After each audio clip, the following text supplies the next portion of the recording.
today. So every day we start fresh because we can't affect the past, but we damn sure can make a difference today. Welcome to episode 63 of Shop Talk. I'm Carrie. And I'm Jennifer. And we are back, you guys. We're back to discuss 501, aka season 5 premiere of The Rookie. We finally have a new episode, of the show to talk about. It's been a long time coming. I believe that. Yeah.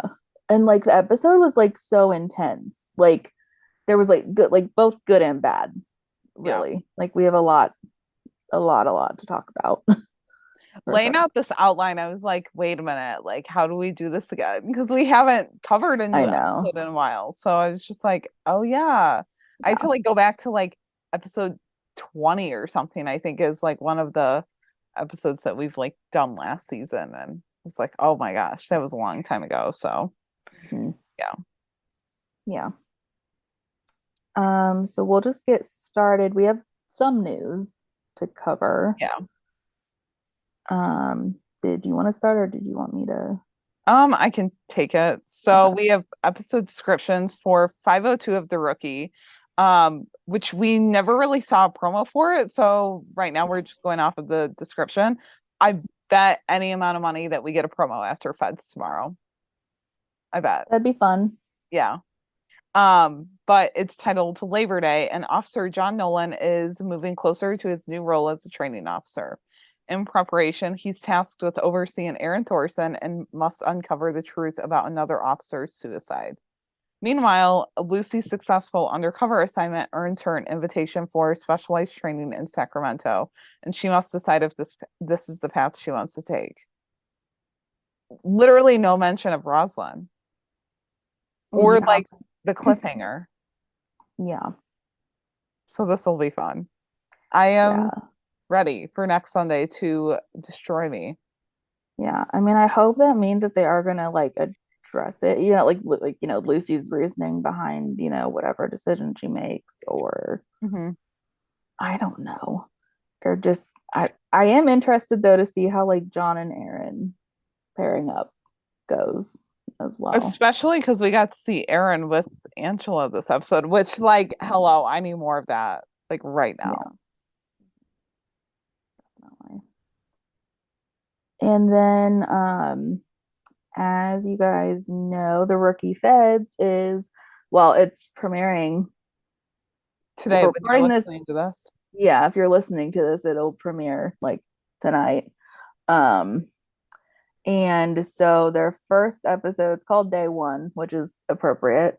And fresh out of the FBI Academy, Simone Clark arrives in Los Angeles and has her sights set on joining Matthew Garza's newly formed special unit as they investigate the murder of a federal engineer.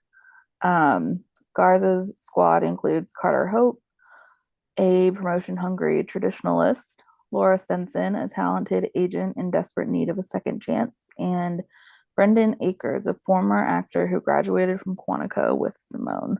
Okay, so then that's how the connection is kind of there between them already. Okay, they're gonna be the Lucy and Jackson, pretty much. I was gonna say Lucy and John because they kind of are, but not in that sense.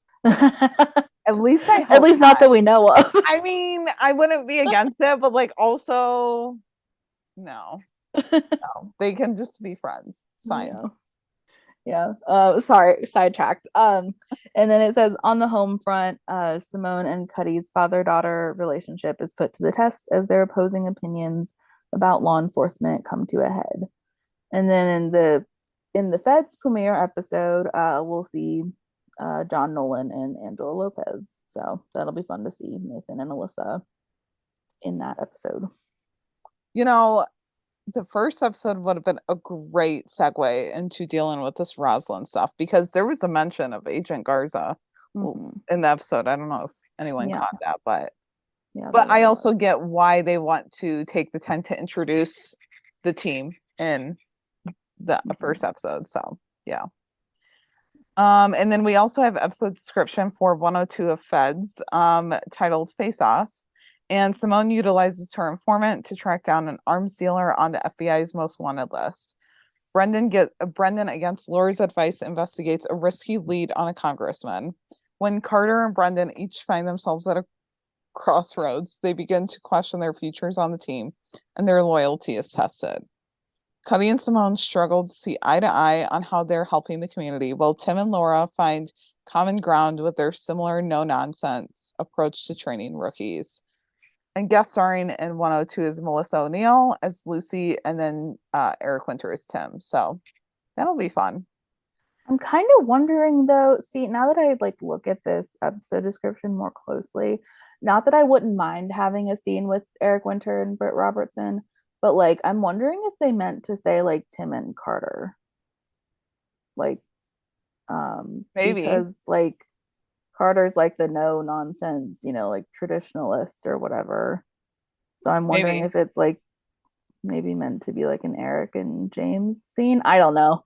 Because like Laura's not a like training. I don't know. She seems like a profiler or like a. But even in one of the like 17 different promos for the show, it seemed like Laura was like, "Hey, can I do like a full workup on her before you fire her?" Though, like she seems like she would be very much by the book. That's true. So I don't know. It'll be interesting. Yeah. But in like the promo kind of for the entire season that we got last night, there was a clip of Lucy working with the FBI, I'm assuming, because Laura was in the background. Lucy had like a vest on, the earpiece, her hair was like in a low ponytail. So I don't know. I guess we shall see. I think that was for 102, at least I hope. So yeah. And so we also had Eric and Melissa got to do, well, Eric did one interview like on Access Hollywood. Yeah. With Mario Lopez, which is always hilarious. A fun time. Yeah, because they're just such good friends anyway. Like there was some weird conversation said in that. I was like, I mean, honestly, like I'm not against it, but also I don't know. It's like national TV or something. Or at least it was a lot. But also obviously Eric and Melissa did a joint interview, which was fun. And they got to, talk about like all the Chenford things, obviously without giving like away spoilers because the episode hadn't aired yet, but there was like spoiler scenes kind of. That's true. The seasons weren't like huge when we watched them in context, but like we didn't watch it before. No. I literally before I went to bed, I was like, okay, I can't do anything. So I have to like go and watch these interviews because I really want to know what they talked about. And the interviews themselves wasn't talking about that much, but then I wanted to see the scenes that they had shown. And it wasn't like a huge spoiler scene, but you just never knew because the rookie was just like, here, you want content, we're giving it all to you. And I'm like, great, except I would rather have the Rosalind content over the Chenford for spoilers. So I mean of course they did save like quite a bit of Chenford though. Yeah.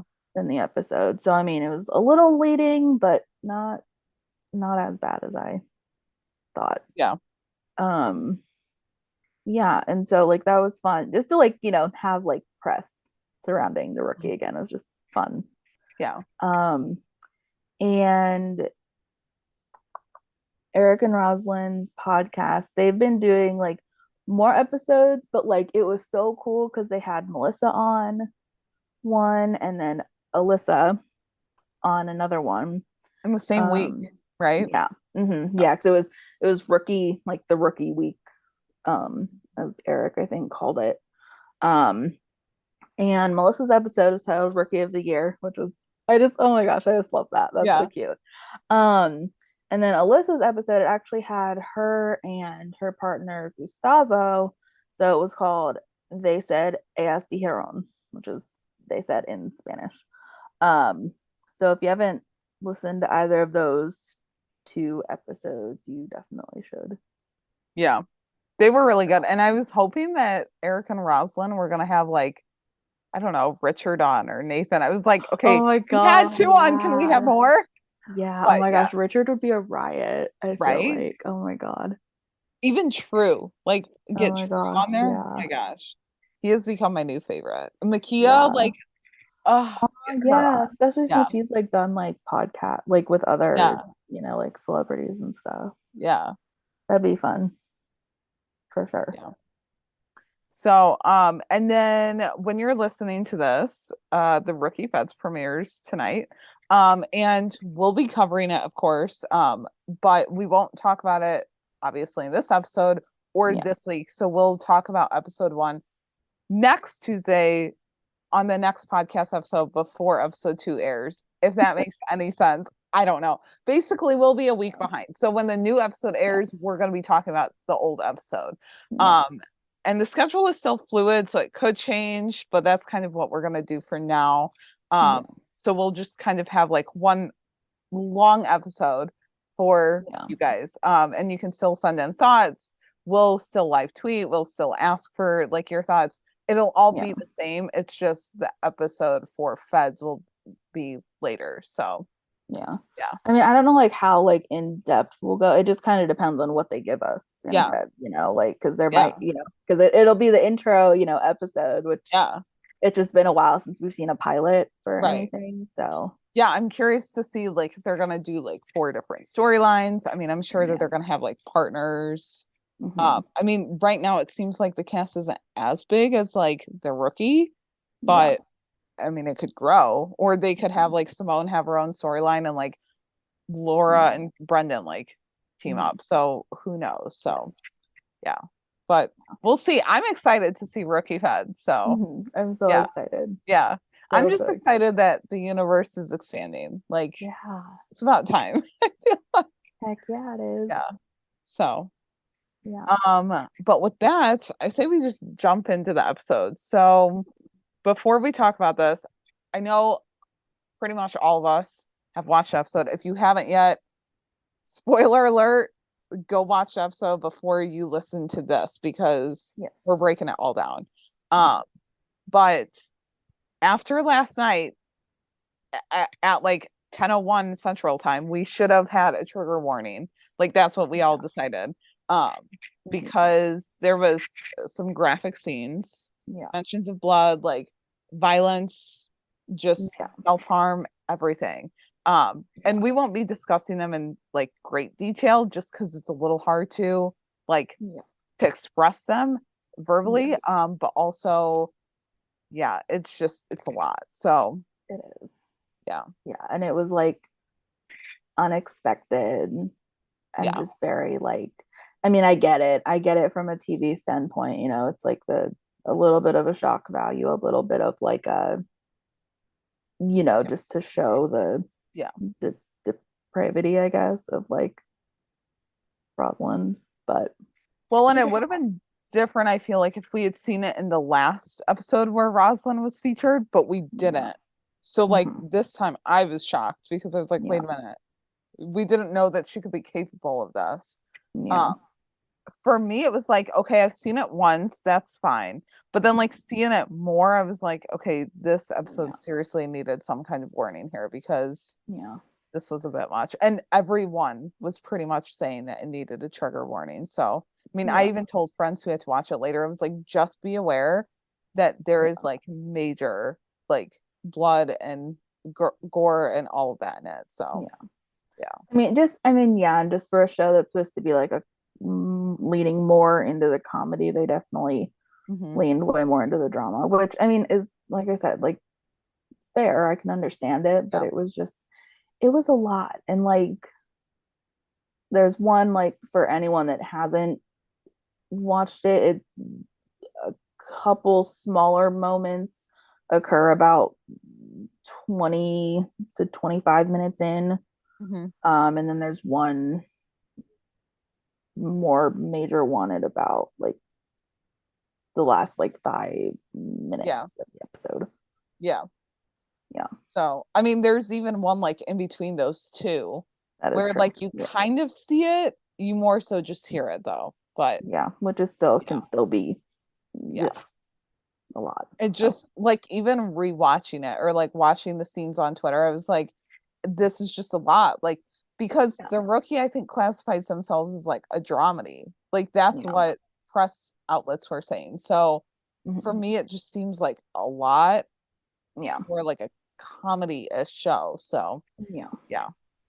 But I think with that, let's just dive right into 501 because it's gonna be a long episode. Like you guys came through with your thoughts. There was a lot to unpack. Like, yeah, like I said, this episode like left me on the edge of my seat. It was definitely, I think, one of the best episodes that they've ever done. So but we'll start off with Nolan and Rosalind.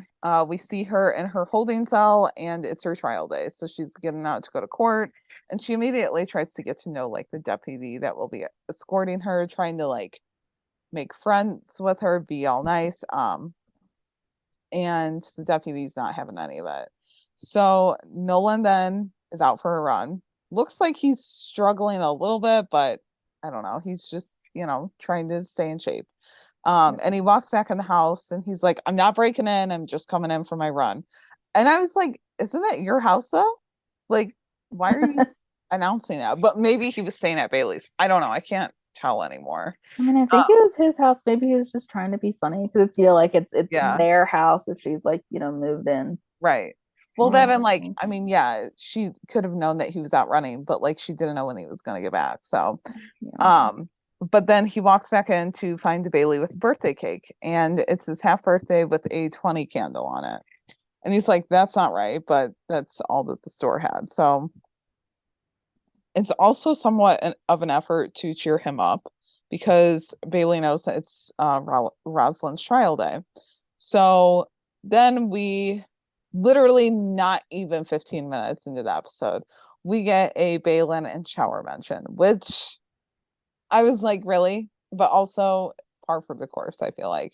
And then like he picks her up like bridal style and he's like, it really is my birthday or something. And I was just like, I'm just like cut to Chenford already. Like, please. I was like, I already know that we get Chenford, so like just give me all of it. So then we go over to the district. The chief comes in and for like all intents purposes gives Nolan a golden ticket, like because of his heroic efforts in 422. And it's basically a chance to decide where in the LAPD he wants to work. So Gray congratulates him and was like, I once said that you'd never make detective, but I would happily stand corrected. And of course, everyone has to give their 2 cents. Smitty being the first one, and he's like, he's all about the less work. So he's like, just, go for like the job where you sit the most. He's like recruitment. I'm like, yeah, Smitty, he wouldn't even. That's the thing though, because it's like you can just go around, and I'm like, right, dude, that requires movement. Like, yeah. Hello. Also, I wouldn't want Smitty to be working in recruitment either. Like, God, no. But then Tim's like, go for air support, and Angela's like, no, the K9 unit is the way to go. And Gray's just like, you could go forensics, and Nolan's like, or I can get back on track and be a TO. And everyone just laughs, and Nolan's like, right, I got some thinking to do. Like he's definitely like self-conscious about it. So then Gray and Nolan roll up to the courthouse and they find Bailey along with Chris and Sean Del Monte there. And there's like a strict perimeter and security presence around there. Like they literally have a lot, like just a lot of police. They have even fire department, all of that. So Bailey mentions that John and Rosalind had a relationship and she's not a fan of it, but he's like, it's not like we were dating, like it was nothing serious. It's a creepy relationship if you ask him. So then he tells Bailey about the golden ticket and she like throws out a reference about Willy Wonka, which I liked that they could get that in. But then, she gets serious and she's like, oh, like you should do the canine unit. And John's like, well, if you want a dog, we can just get one. So then Del Monte introduces the main people and hands it over to Captain Tovar, who goes through like a rendering of the courthouse, what floor, secret entrance, and more that they'll be using. And he says that there's going to be eyes on Rosalind every second of the day. So John's like waiting in that secret entrance for the armored vehicle with Rosalind. And when she gets out, she like has a smirk on her face and her eyes kind of like light up in a way. And she's just like, she tells him that he looks happy and asks if it's job satisfaction or Bailey. And so he retorts back with, it's seeing justice being served. Yeah. Which, yeah, not weird at all. So then Rosalind like mentions that she follows Bailey on Instagram, saw the cake that she had made for John, and she's like, oh yeah, I follow Luna too, who's getting good on a horse, and Tamara, who's doing so well at SMC. And she even mentions how she was disappointed to not see Lucy testifying and revisiting their favorite song. Mhm. This is just creepy in so many ways because one, how does she get social media? Two, I mean, I guess it's not hard to find out who like is connected with each other because she could have went and found Lucy and like saw that she was following Tamara if she posted a picture with Tamara tagged in it. But like putting the pieces together, it's weird. It's really weird. She obviously has a lot of time on her hands, so Yeah. Then we see Wesley and Rosalind's lawyer enter into the courthouse, and he knows her. Rosalind's lawyer kind of looked like a younger version of her. Yeah. Yeah. Which, Kind of weird. I mean, oddly though, her face did look a little bit like Jenny Bradford's as well. A little Kind bit. of, yeah. A little, but yeah, no, I mean, she definitely like looked more like she talked like Rosalind did. Exactly. That was the really creepy part. I don't know if it's because she had red hair too. I don't know. Yeah. To me, she just seemed like seriously like Rosalind's protege. Yeah. But then, you know, like we find out that Wesley's there representing his last case before he goes over to the DA's office, which yay for him. He's going over there. I mean, maybe not yay, like in terms of how he gets there because of the cliffhanger at the end. But oh geez, I didn't even think of oh gosh. Yeah. Wow. No, I thought about that on my second wow. watch. I was like, oh, well, that would be a twist. Yeah. But then Wesley says like he would wish her luck, but he hopes that her client rots in hell. Which I mean, same. And the lawyer's like, you're not alone. But I'm running late, so gotta go. And I thought about this on my second watch, and I was like, why? I would be questioning why she would have so many bags. Like she had her purse, she had like a gym bag, which wasn't even like a black gym bag, it was like white or whatever. And then she had like a briefcase, like cart thing. So, and usually you just see like a lawyer with a briefcase, like, or and maybe their purse or whatever. But like I would be questioning that. I don't know. Yeah. So then like the deputy, Rosalind, Nolan, and the whole like team get up to the 6th floor where the lawyer meets them, and you know, she introduces herself. And the deputy's like, you know, you can see her in the courtroom. But Beth is like, nope, she has the right to appeal or to appear in civilian clothing at trial. So, you know, let's get her changed. Which honestly though, I was like, I believe it's like your Sixth Amendment right to like a fair and speedy trial. Yeah. But like I didn't know if she like really just like, you know, pulled that out of thin air or what. Like I mean, you've seen people like in TV shows and stuff, like they have a lawyer or whatever, like bring them clothes. But for the most part, they're usually in their like orange jumpsuits or whatever. Yeah. Like it was just but I mean, I guess they had to have some way to like that, and I'm sure because it's Rosalind, like she probably gets that treatment or something. Like I don't know, maybe. Yeah. So then when Rosalind like goes to change, she tells John that she'll see him soon, which again, not creepy at all. It's the way that she like says these lines, that just makes it so like eerie. So then, you know, once the deputy, Rosalind, and Beth are in the room, you know, and after the bag of clothes has been searched, the deputy goes to uncuff her at her feet, and that's when Bethany comes up with a pen and stabs her in the face, like literally, like right next to the ear. It was like right, like where your like ear and like your like temple kind of meet, like that area. Yeah, it was enough to like kill her like right then. I don't know, it was just too much. And then like Rosalind's like put her foot, like I was like, I can't do this. And at this point, it was like 20 minutes into the episode. Yeah. Like, I looked at my clock and I was like, wait, how are we already 20 minutes in? Like, what? Yeah. So, yeah. Yep. And then John's standing outside the room and he's just like, something's going on. Like, this is taking way too long. Gray comes over the radio and it's like, there's been a credible bomb threat. So you need to secure Rosalind and get her out of there, put her back on that prison transport. And John's like, no, that's her. She's escaping. So then they get in there to find the vent cover, like the wall vent cover off, and she's escaped. Like someone's in the deputy's clothing because the deputy is undressed. And then John sees her like running down the steps. So he takes her down, but it ends up that it's the lawyer who's dressed as the deputy. So turns out that Rosalind is dressed as the lawyer with a blonde wig on. And she gets in a black car and is off. Like, this woman really thought of it all, I guess. Yeah. I don't know. So then Nyla's a whole mood in this. Like, she is. I was so glad they like came back from commercial and like, added this like little moment of like levity in there. She shows up to the station in her PJs and slippers. And at first we don't even know that's her because like all we see are the slippers. And Gray's like, why are you here when you're on maternity leave? And she's like, I'm here to help after Jacqueline the Ripper escaped. And Gray's like, are you sure you're like 11 months pregnant?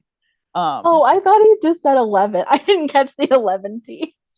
So like I saw people tweet that he just said 11 and then I saw people say 11D and I was like, I mean 11D sounds like more fun though. So yeah. And then she's like, oh, I want to help, but I'm not leaving the station. And so Rosalind's lawyer is in the box and says she'll only talk to Nolan. So Gray's like, why don't you and John partner up to talk to the lawyer? And Nyla then sees Wesley, Tamara, Luna, and Nolan all talking, and Gray explains that Rosalind mentioned to them by name, and there's protection units for everyone else. And Nyla's like, oh yeah, I noticed because I talked to one as I was leaving my house. And then just before Gray leaves, he's like, oh, I love your shoes, by the way. And they just laugh, and I love it. So and then Nyla like welcomes John to the Golden Ticket Club, and when offered a chair, Nyla's like, oh, if I sit down, like I'm never gonna get back up. And John then mentions that he can ask Bailey to call the firehouse because Bailey is also there, and have them bring a gurney so that she can at least lay down. And Nyla's like, you had me do the job from the bed, like whole mood. Honestly, I thought that she was gonna fight it, but like she didn't. So, then John shares that Wesley knows the lawyer, but he has no real insight as to why she would do this. So when they go in to interrogate Beth or interview her, they find out that she is representing herself, so she never asks for a lawyer. And Nyla just doesn't hold back. She's like, she's not even beating around the bush. She's like, let's get down to it. We just want to know where Rosalind is, and they'll push to get her help at a psychiatric hospital. But Beth, the lawyer, is like, oh, I'm special. Like, Rosalind told me that I am.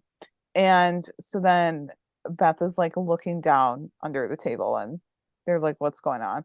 We see that she is like literally carving Rosalind's name into her arm.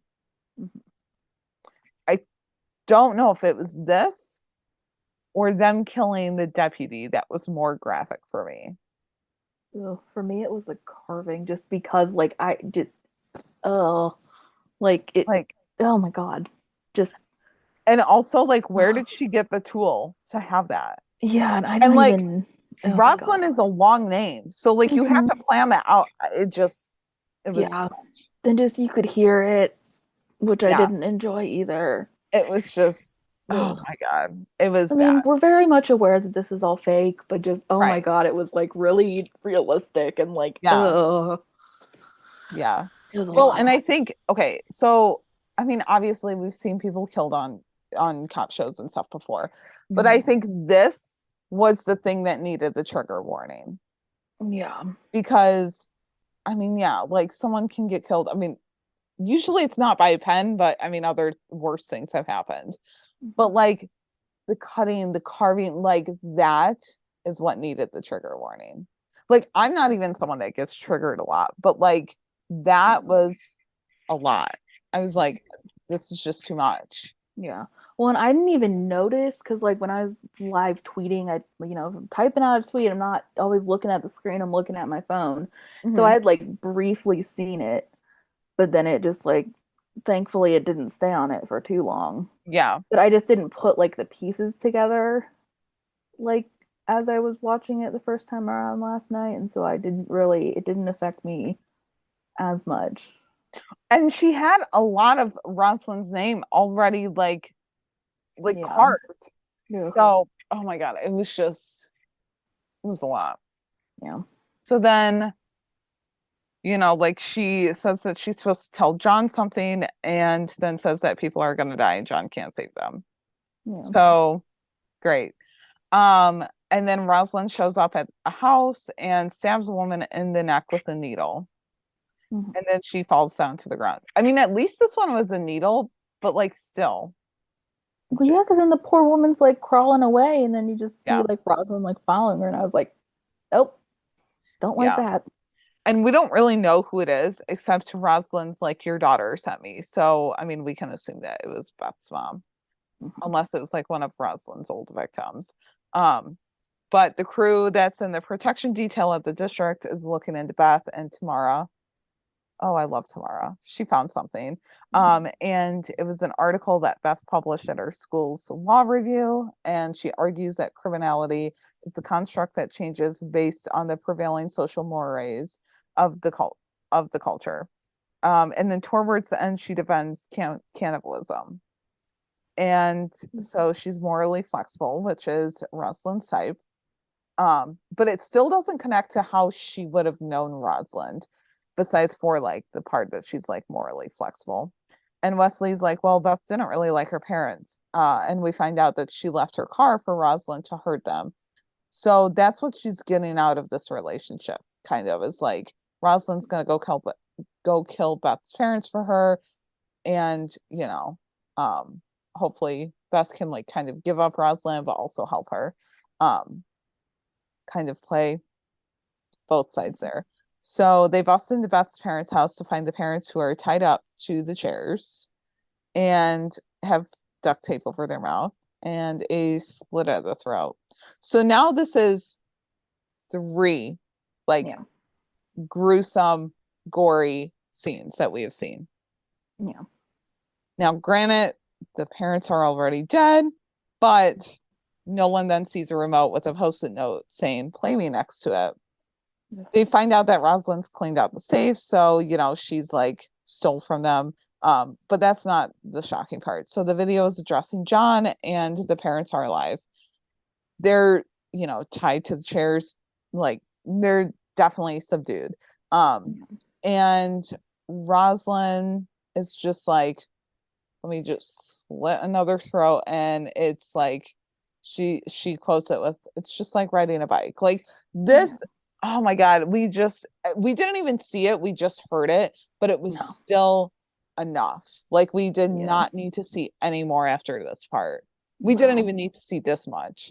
Yeah. It was just a lot because it was Yeah. like, I mean, that's why I think she's like, I mean, she's definitely psychotic, but like, I mean, because sociopaths like are able to like just be that kind of like cunning like type of person and just like to get, like pleasure out of doing these like Yeah. horrific things. Whereas like psychopaths like don't feel like anything at all, like ever. Yeah. So I'm kind of thinking she's more of a sociopath, but she definitely has some psychotic tendencies because good God, this woman just doesn't like she doesn't have any like there's no line Yeah. for her. Like, I don't know. I mean, we knew that she was sick and twisted before. Like, we knew Yeah. that. Mm-hmm. But I guess because we had seen it more so from like Caleb's side, like Mm-hmm. Caleb was the one doing everything. We Yeah. didn't see Rosalind doing it. I mean, Yeah. because there was no way to have known that Rosalind was capable of this. Caleb might not have been, but Rosalind definitely was. And like, what's to say that she didn't torture Armstrong's wife, like, or her other victims before? She did, because she had like sawed off their leg or whatever. But She's a She's a Yeah. sick individual. Yeah, she is sick and twisted in the head. But like also Annie Wershing literally killed it. Yeah. Like oh my gosh, I Bad, don't know how in bad the choice of world. words, but yeah.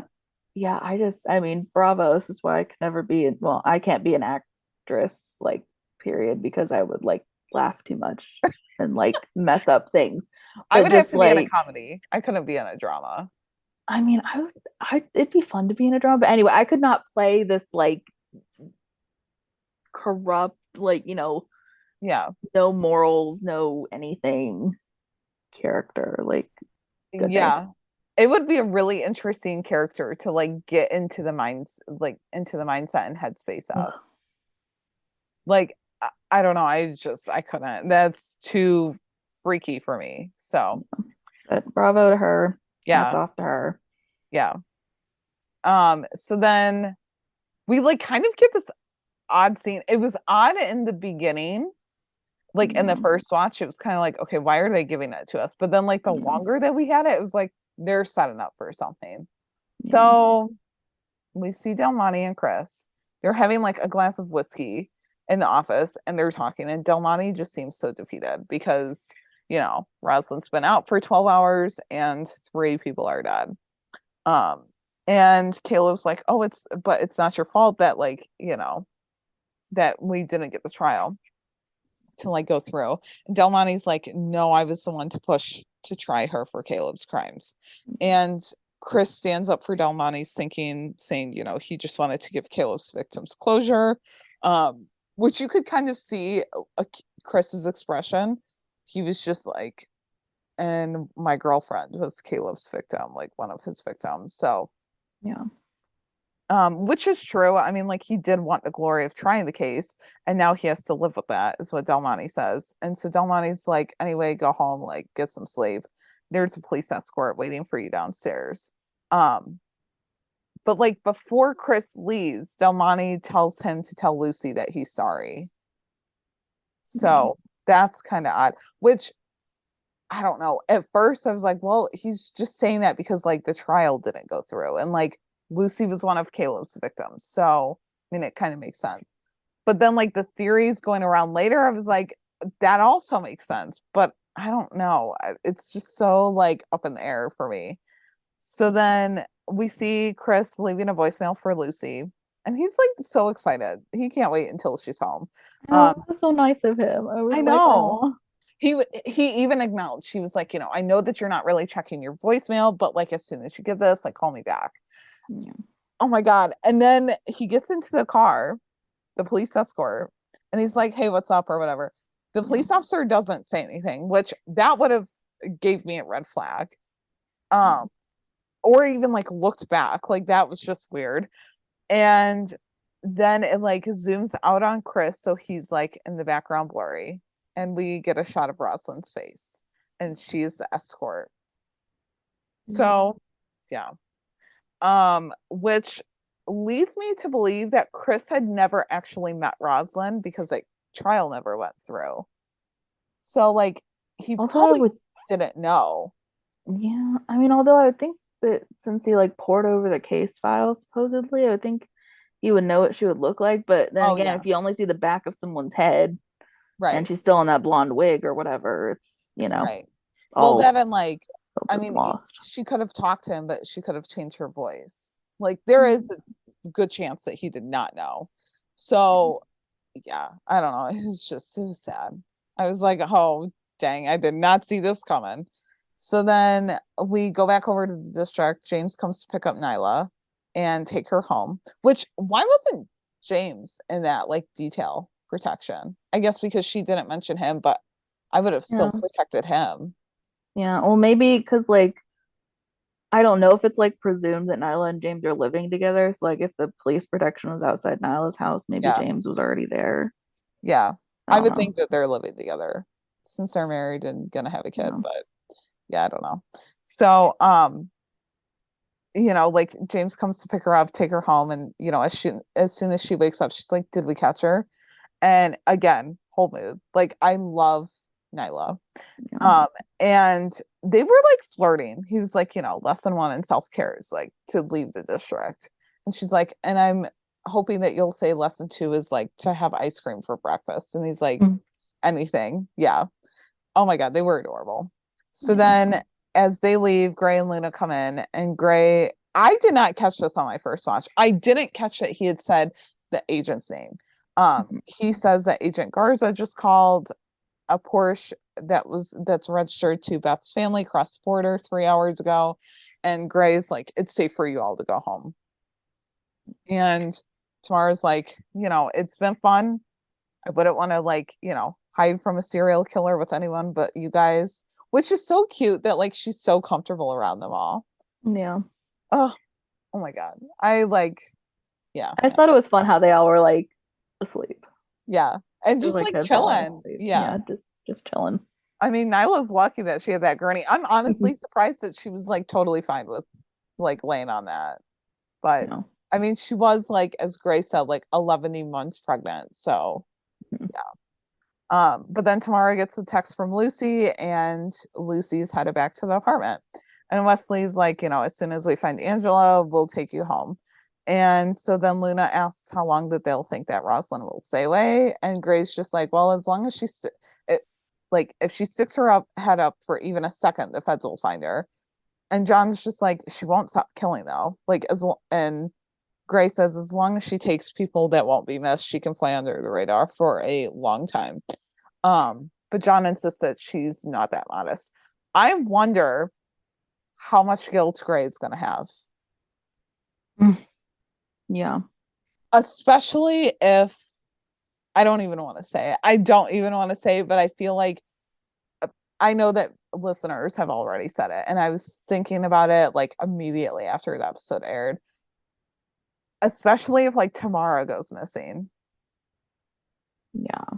Like I wonder how much guilt he will have. Yeah, and like that whole scene is just like a cruel like precursor. Yeah. To like what's to come or what did happen. Yeah. So then, Bailey's like, well, that's comforting, and let's go home because I am done with this. So Luna, before they leave, asks what he's going to do with his golden ticket, because he's been talking about that the entire time. Because again, even though they're like, like trying to find a serial killer, it's got to be about John Nolan. Listen, I like the guy. He's cool. But like, read the room here, dude. Like, worry about that golden ticket, later.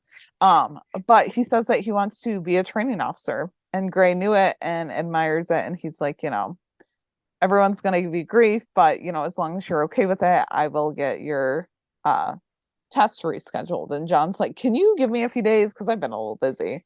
So yeah, that's that. And then we cut over, unless you wanted to mention this. I don't know if it's in your part, but I mean, I had it in my part, but that was only because the scene like right before it leading up to it. Okay, I'll let you keep that, and I'll take this trauma. Okay. So, oh my God.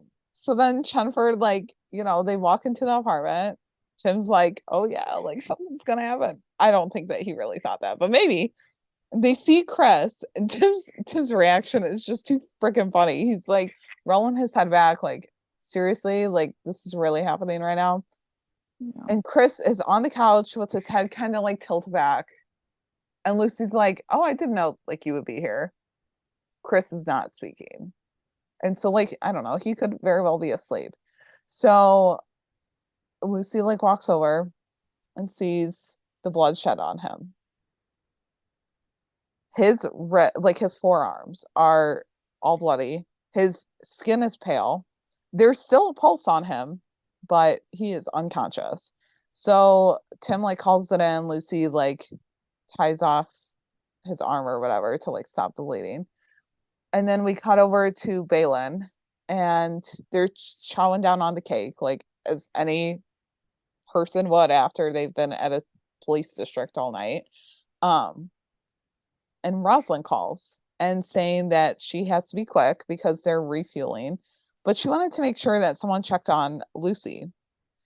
And John's face is just like, literally John's face is what everyone's reaction was at the end of this episode. I felt like, Yeah. at least mine, like my jaw was on the ground. And when asked what she's done, she just hangs up and kind of like has a smirk on her face. And that's where we left off. And I am going to go hide in a corner until Sunday at 9 p.m. Central Time. Because this is just too much. It was a lot. It was a lot. And like, I don't know, after the episode, I was like, okay, well, we know that Wesley and Angela, well, I don't know, we don't fully know that they made it home, but they had Tamara. Now, like, Chris was in there at daylight. We saw that like everything else was daylight. So, but he had been with Rosalind like overnight or whatever. Yeah. So there was time for Rosalind to get back into the apartment, Tamara to possibly like come home, and like Rosalind to either, I thought of this at work and I don't know why. I'm shocked that I got anything done today. Rosalind could have like came off, like kidnapped her after she had like done the damage to Chris and then like took her from there. Or like Rosalind could have been like, you're next. Like, you know, I don't know. I'm spiraling out right now. And it doesn't help that we didn't get a promo last night. Like that doesn't help. But I'm also like, maybe we don't need the promo just yet because I'm still processing. Yeah. So Mm-hmm. yeah.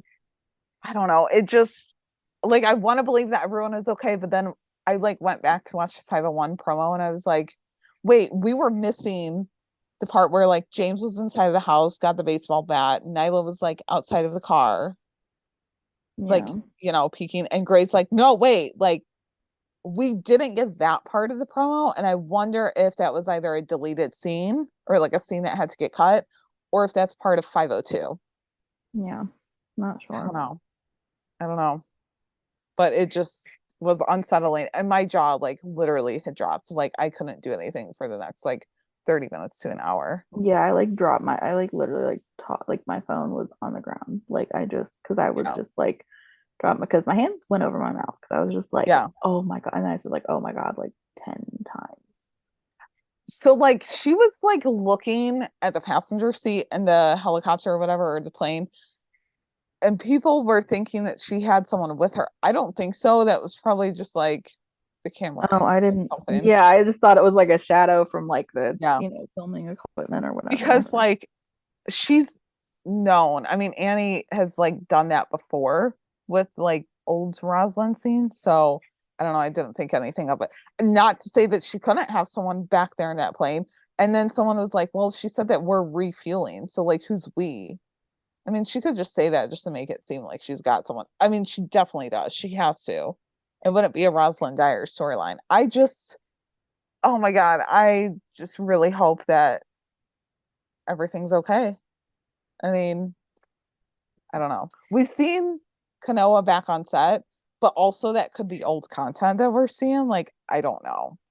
So I'm going to need all, if not most of the cast to drop any behind the scenes content they have. Like, I don't even care what it is at this point. Just like ease my nerves. Because as they showed in the 401 episode, anything can happen. So and I thought that I saw Melissa last night. She had said something about like can't wait to like blitz social media. It was in like that reel that she like created and then was like, I'm gonna have to delete this or something. Because I don't know, she didn't think that was good or something.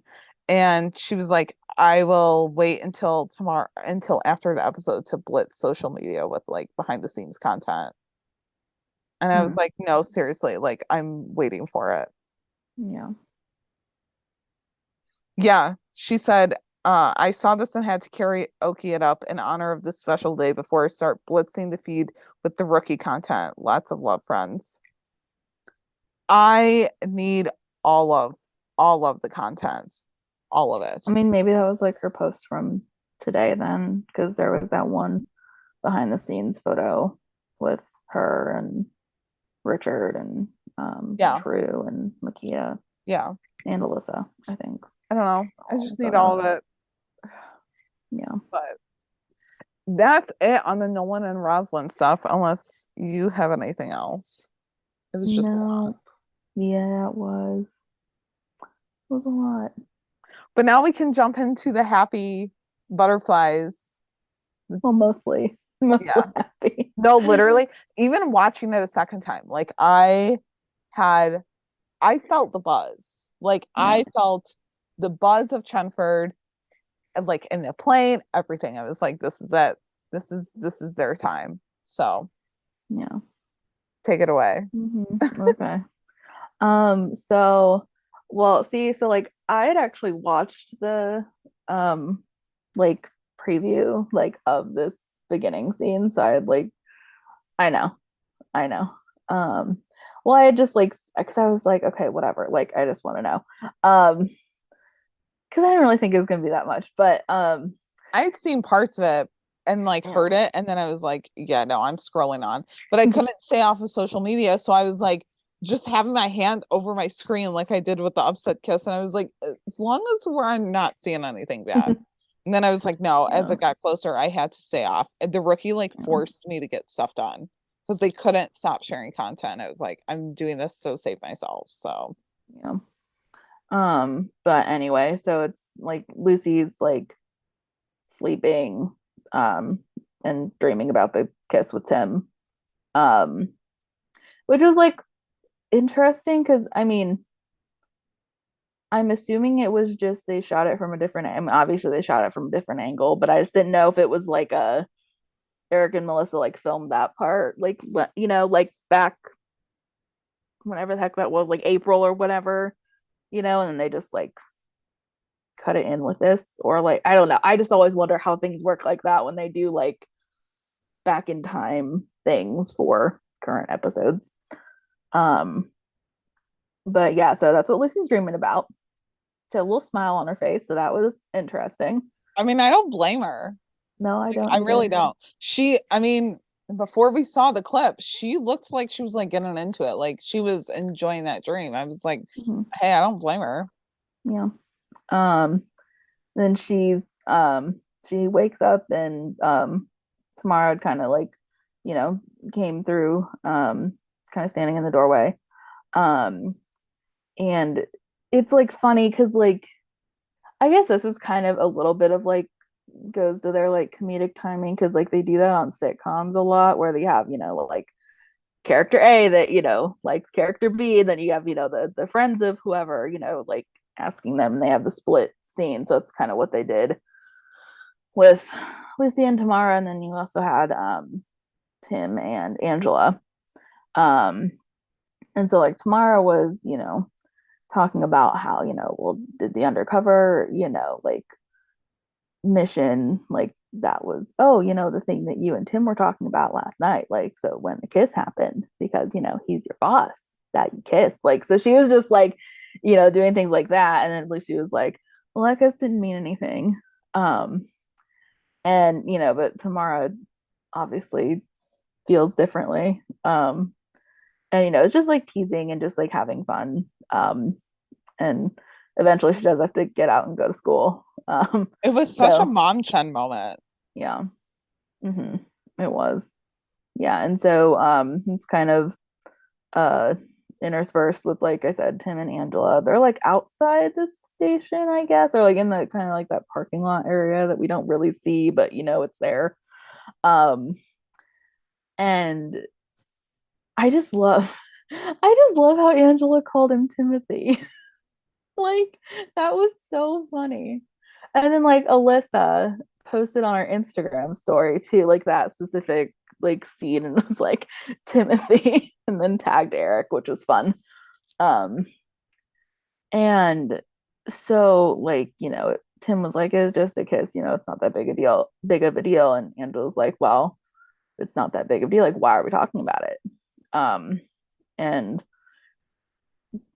like it's just funny because like Tim's like defenses of like, oh well, I'm dating Ashley, she's dating Chris. Like she's like, okay, not what I asked, like because she asked him outright, like, if he has feelings for Lucy. And it just like I love how he like I guess Eric had mentioned that in one of his cameos that like Lucy would have feelings for Tim. So it was kind of interesting that they kind of like started with that, like from that side of things. So it was kind of deflecting from Tim, but then Angela being Angela is like, no, I'm gonna get to the bottom of this. Like, I gotta know.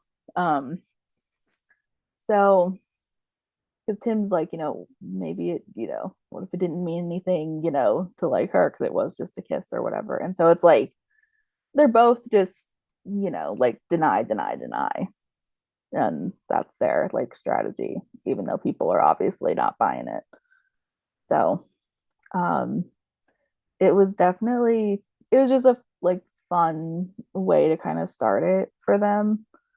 Um and so the next time we see them, they're in the roll call room. Well, Lucy kind of like missed a little bit of it, which I thought was kind of interesting that she like was like, oh, okay, what did I miss? Like, hi, I'm here. Yeah. When Nolan was trying to figure out, what to do with his golden ticket. And then I don't know what song was playing on quote unquote Jake's phone, but it was absolutely hysterical that it just like rang like in the middle of everything. And Tim was like, Jake's phone, okay. Like, so, It reminded me of like the 2000s, like when you would buy like your favorite song or something to have it as like your ringtone, but like you could even buy like multiple songs or like even just get the free ones and it was like the worst song ever. And you just prayed that it didn't go off in front of people. Yeah, it was just, oh my God, it was just like, it was absurd and like just obnoxious. But I mean, I guess that works for like, and Gray's face when he heard it, he was like, dude, what is going on? Yeah. And then so obviously like Tim ducks out, Lucy kind of, is following suit, and they run into an empty interrogation room to like answer it, and they put it on speakerphone, and obviously they're followed by Angela as well. And so it's Hodgeck's crew, the job's back on, they're meeting up in, 2 hours. But they had wanted to put in this guy named Davian, who's apparently kind of this like heavy hitter type of guy. And so they're just like, no, no, no. Like they try to make like excuses for why he shouldn't be the one that they go to. And so their new objective in the meantime, like what, in between now and the 2 hours from then, is to like make sure that this guy doesn't show up. So in order to do that, that's where we get the first Angela and Aaron scene. They make a surprise visit to Davian's house, and they search his car where they find his gun, which is a parole violation. So he's in cuffs and he's out of the way. So it was I just loved Angela. It reminded me of like season 1, episode 1, Angela, where she comes up on the house and then she's like, oh, hi. And she's like, oh, and it gets worse because, tell me this isn't your gun too. Like, so she had, guy was screwed. Well, when he was like, that's not my car. And Aaron's like, give me the keys. And he was like, yeah, that's all set. But like the guy wanted to go in the house or whatever. And Angela's like, let's start with the car first. So I think that's a good spot. So, yeah. Yeah, that was just great. And then so we kind of cut back over. Tim's all dressed up as Jake, and he's like, why does he have to be so greasy? Which is funny. So funny. Which is funny because in one of the interviews, I think it was the one with Mario Lopez, because that was the one where they talked a little bit more. The one where it was like Melissa and Eric, like, I don't know, like what radio in or something. Like they didn't really talk about like the episode or the storyline. But in the one with Mario, he was like, they were gonna have me like wear a wig. And then they like were gelling back the hair, and I was like, stop, like this is it. And it's just funny that like they had Tim say, why does he have to be so greasy? But Eric was the one that was like, no, this is the look. Yeah, that works. So funny. I mean, bravo to the both of them as well for putting on all this undercover like clothing and the hair and the makeup and the nails. Yes. And the nails, nose ring, the eyelashes. Sava and Jake are my new like fave couple. Just insanity. Yeah, so like we see Tim, it just kind of cracks me up though that he's like dressed in essentially like the exact same, almost the exact same thing he was in from 422. I couldn't really tell. I don't know. Someone can correct me if I'm wrong. I don't think the plaid shirt was like different. Maybe it was, but not from when he first like met up with the guys, I don't think. But was I the don't shirt know. underneath different? Because I feel Oh, like it maybe. was. I don't know. See, that's the thing is like I'm getting it all confused now in my Well, head. and then like when they're in the hotel room, you see like his jeans and his shoes. We didn't see that for Dim before, Yeah. but like even Jake has like the bandana that's like folded out. I don't know. He just looked very like swagger, and I was like, Yeah. okay. Yeah. I That mean, was I'm fun. here for this. Yeah. Yeah.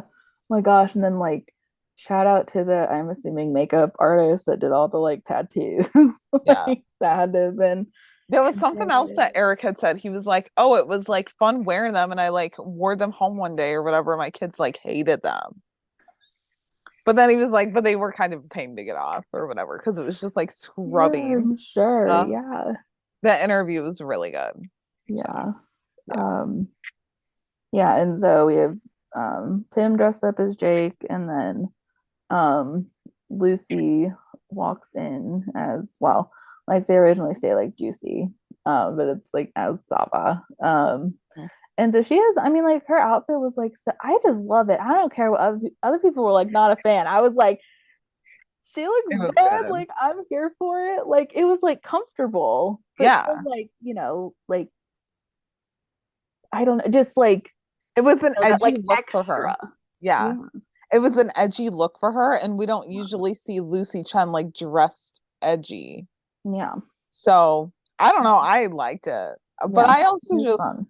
I thought that like their outfits kind of complemented each other because like Jake's was a little bit more like casual. Yeah. Saba's was like edgy but comfortable, but like Yeah. I don't know. It wasn't like too like casual. I don't know. Yeah. It was It just worked. It just I worked. was and then they both had like high tops on, Yeah. like fancy gym shoes, and I don't know. It made them look the part that they were like well off, rich or whatever. Like, yeah, no, Yeah. it looked good. So Yeah. Um, and I just loved like Aaron's like genuine, like, wow, looking good, juicy. And then Tim's like still not saying anything because obviously he's a little bit like thrown off. yeah. Um, I can't believe oh my God. I saw someone on Tumblr. I think I mentioned this down further in my in the outline, but like someone on Tumblr had like put this moment and then the one in the hotel room later. And like called Lucy, they were like, Lucy, no filter Chen here. Like it was so funny. I'm telling you, Tumblr is the best. Like, but anyway, and so this was the first like, no filter moment because Lucy's, questioning the tactical decision to wear a thong for authenticity. And then she's Like, like motioning it. She's like, yeah, it's just like in all the wrong spots or whatever. And I yeah. was like, listen, I know that So I talk funny. crap about Balin's like undergarment mention, but like I'll take anything that I can get for Chenford. Like It it was does so not matter. funny. It was so funny because like the camera was like perfect though. How like this is where the angles like work because you saw Mhm. like Aaron looked at Tim though, and then like Lucy was looking at Angela, and it was just oh my God, it was just so funny. Yeah. And then Tim like kind of had a look like where he didn't really, obviously, still not saying anything. Um, which I mean, it worked though because then they're like back on the phone or whatever. Yeah. And they're meeting at Whittier Airstrip in 30 minutes. And like, I'm not gonna say Tim as Jake or like Lucy as Sava. So like, if I just say Jake and Sava, obviously that's what I'm talking about.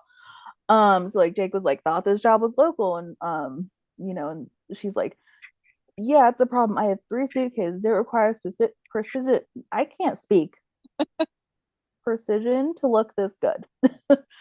um, and but like obviously like these guys are like they don't care. Like they're here's the job. Like here's where you're meeting. Like it's it's happening. Um, even though like Angela's like ready to pull the plug because like if Chenford's in the air, there's no like backup. But then Lucy points out like the pilot has to file a flight plan so they could just follow along in like an LAPD helicopter. Angela's like, yeah, there's no way we can get one, and it wouldn't even be there in time anyway. Cue Aaron pulling out his phone, and he's like, I can have a private jet here in 45 minutes. What kind of cab car do you guys like? And he's just so casual. Like, he doesn't even look up. He's just, typing away on his phone. And it was just great. We really grew to love Aaron in this episode. Yeah. Like, perfect. And I'm so glad that he's a regular now. Yeah. So. It was great. And so, obviously, Chenford showing up is Jake and Sava to the airstrip. This is also, oh my god, they just killed me with all these little lines. Their ship name is Java. I don't Java. Yeah, Java. Okay. It's got to be. I mean, Jake and Sava. Fun. Hello. Yeah. Fun. Okay, I'm Java. down for that. Yeah. Yeah. That's fun. Yeah. So they're so Java made up an excuse for their lateness, saying their quickie wasn't so quick. Like, I died. Oh my god. And then just like she's like saying it as she's looking at him, and I'm like, how? Again, this is why I could not be an actress, because I'd just be dying laughing. I could not. Well, and they say like as long as your scene partner like makes you feel comfortable or whatever, like even then I still would be like, I'm sorry, I can't do this. Yeah. But it was just so good. And then like she just kept rolling with it, and I was like, oh, I am done tonight. Like, I am losing it, because I was losing it right there. I was like, she did not just say that, right? Yeah. Like, I was like, that's the excuse. I was like, wait a minute, we're like what, 25 30 minutes in at this point? Like, I don't even know if that. And I'm just like, oh, they're going there tonight. Yeah. Like, it's just, oh my god, it's funny. And then obviously they're like, feigning concern as like to where Davian is. They're like, oh, like he, oh, he flaked, oh, it's surprising, so they got another guy instead. And so, and then they're still like being flirty. They're like kind of trying to like play it up and like sort of be like PDA, but like not really, just more like touchy feely, I guess. I think I had put like PDA on the on Shop Talk, but just like, I mean, they are, it looked like they were going to kiss. Yeah. Like her hand around his neck, his arm around her. Like, I was like, I know that we've seen it in the promo, but seeing it in context, I was like, I literally cannot do this right now. And even like her hand on his back, just because like their height difference. So it's just, oh my god, it was just so good. And then, but obviously moment is ruined when, guys are like, okay, get in the damn plane. And I just thought it was so funny though, because like, Jake is like, you heard him, get in the damn plane. And I was like, okay.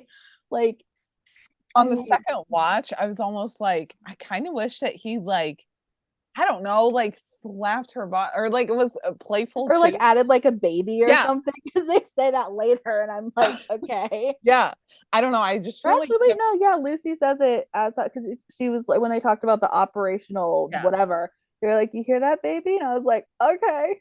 Well, when she said that, I was like, okay, literally my soul has left me. Yeah. Because this in the Timothy is what fanfics are made of. Yeah. Like, but I don't know. I just thought when like he was like, yeah, you heard him, like, get in the plane. Yeah. I was like, he could have like, I don't know, just like waiting for something else. And I was like, I don't know, I feel like Tim Bradford is like an ass man. Like, I don't know. And then like could you imagine what Sava would have done or something? Like, oh my god, with the potential that came from this episode. Someone please read that fanfic. Oh my god, I'm sure people have. If you have, I guess send it to Jennifer, because that's where she's at. That's where she's at right now. Literally, okay.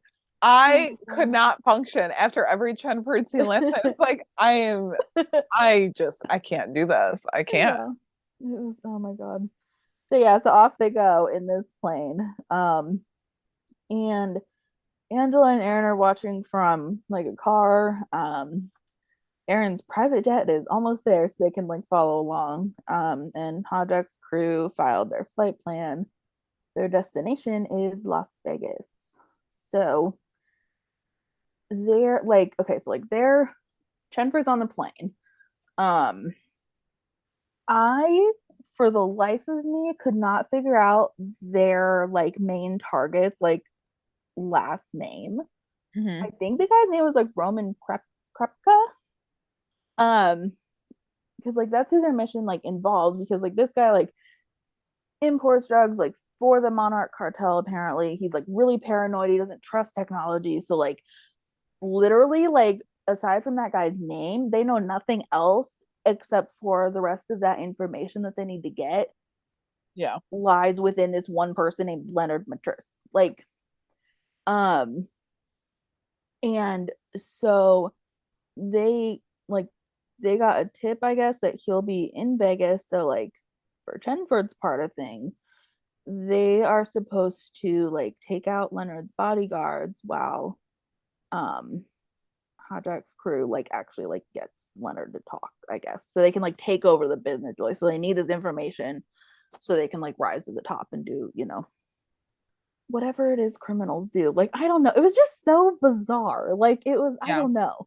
It was just such a weird thing. But maybe it's just because like I don't know, like I just kind of forgot like the order of things and like who like Hajek was, and then like who like I don't know, I just kind of forgot like I was so focused on the Chenford stuff that on the second watch I was like, now I'll actually focus. And then I was like, I don't even know if I will do that.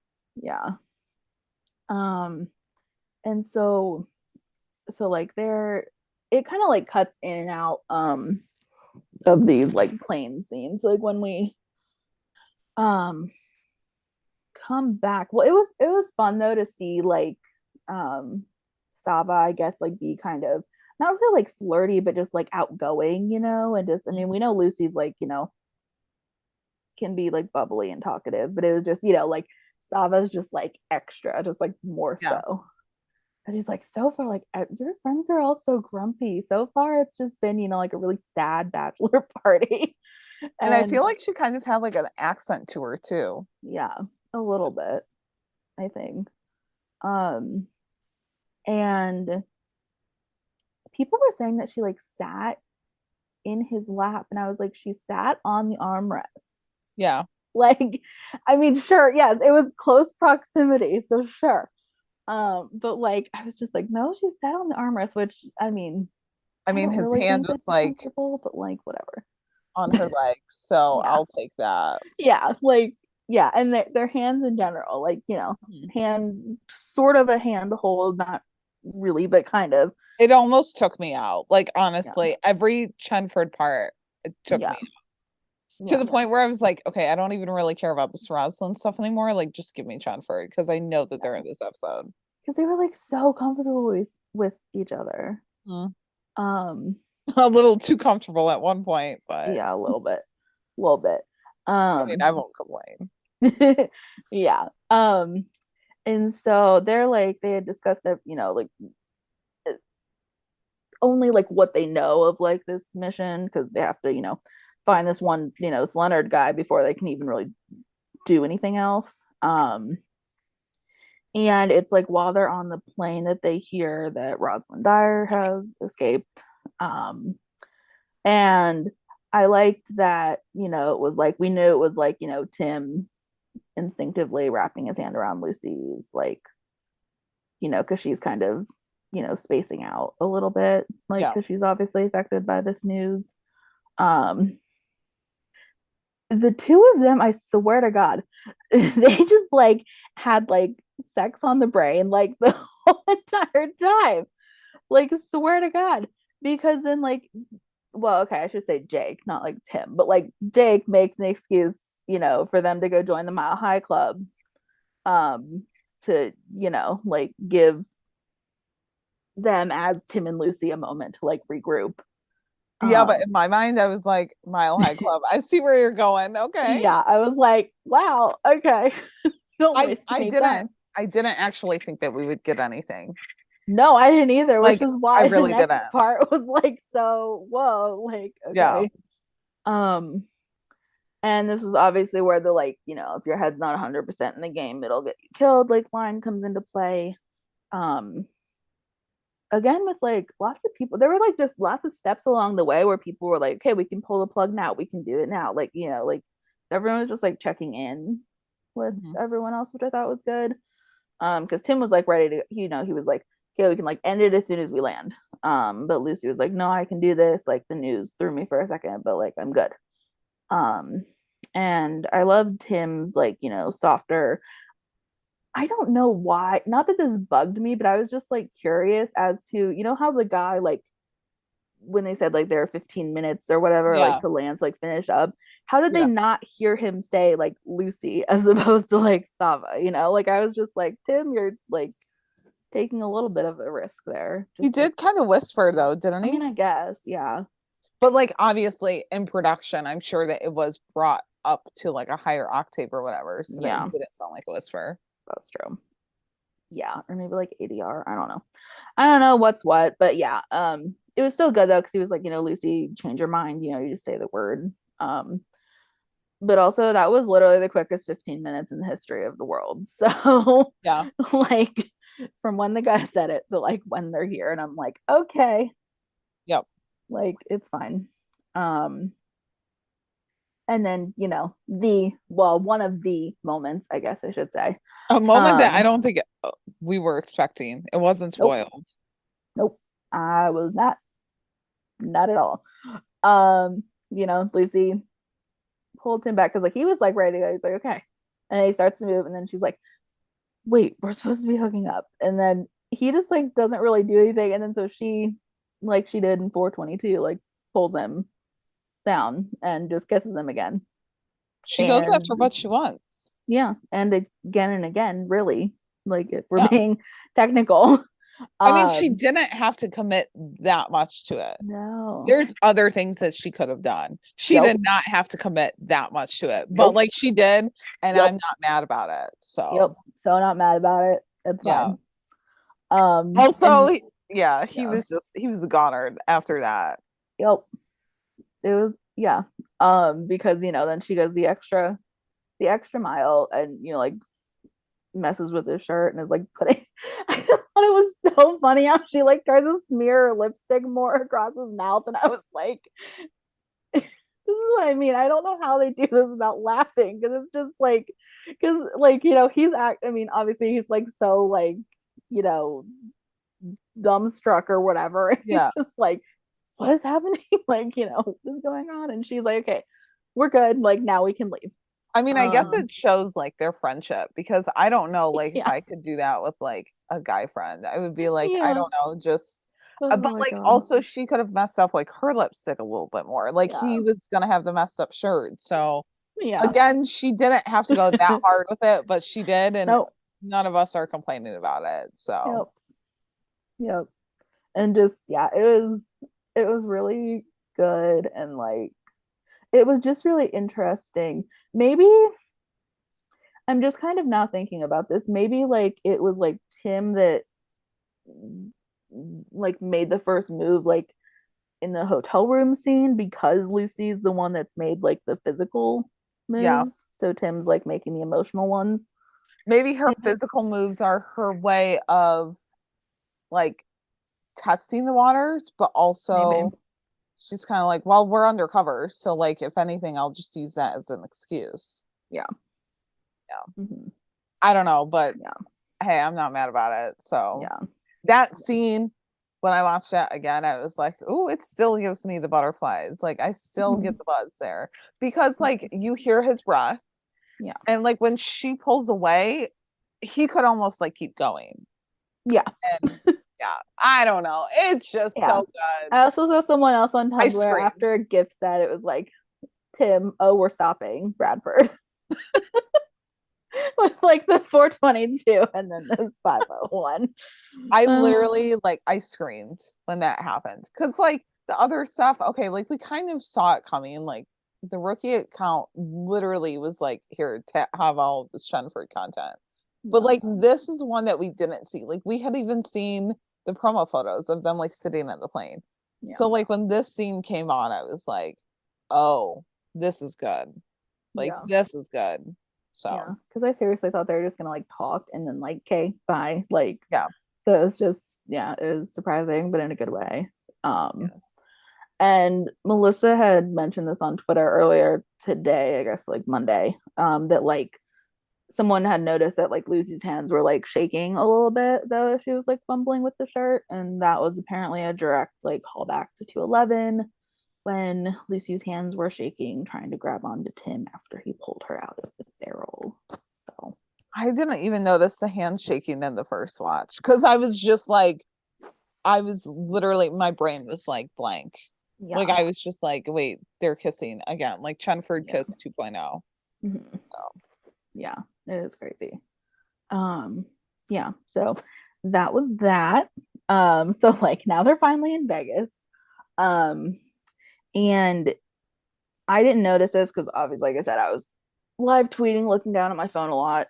I didn't realize that like on the ride over to their, well, like a meetup spot that like they exchange glances, but they're not like speaking in the car. They roll up to a casino. I thought it was cute that like, Tim handed Lucy like a room key. But oh my god. Okay, so like, do we even know the girl's name? That like Melanie. Melanie. Okay, I saw it on you. her badge, yeah. Okay, I was like, I don't know what to call Caitlin Carver's character. Yeah, and so I guess okay, so like they're like walking. Melanie, I guess, is yelling Jake's name. And trying to get his attention, and like ends up kind of like going up to them, and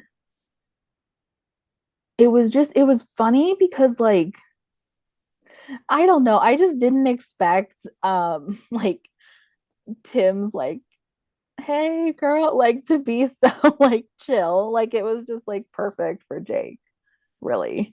And then obviously Lucy's being a badass and yanking Melanie's janky ass hairpiece. So I guess, Lucy had the hair pull technique from season 3 and she finally got to use it. So it was just interesting because it's like, of course, it had to be like an ex of Jake's that like almost like blew it. Yeah. Yep.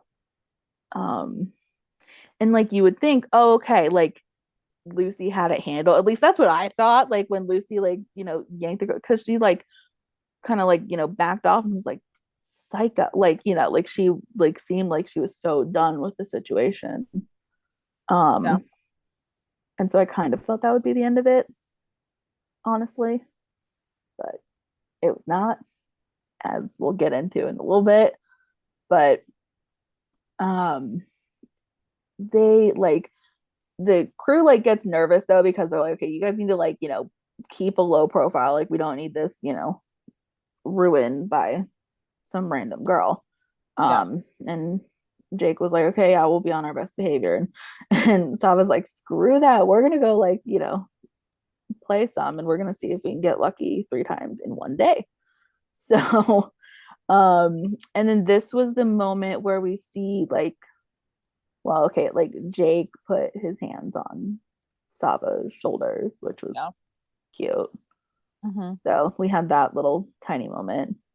And this like gives them a chance though to like meet up with Angela and Aaron, who are at I think a blackjack card table of some kind.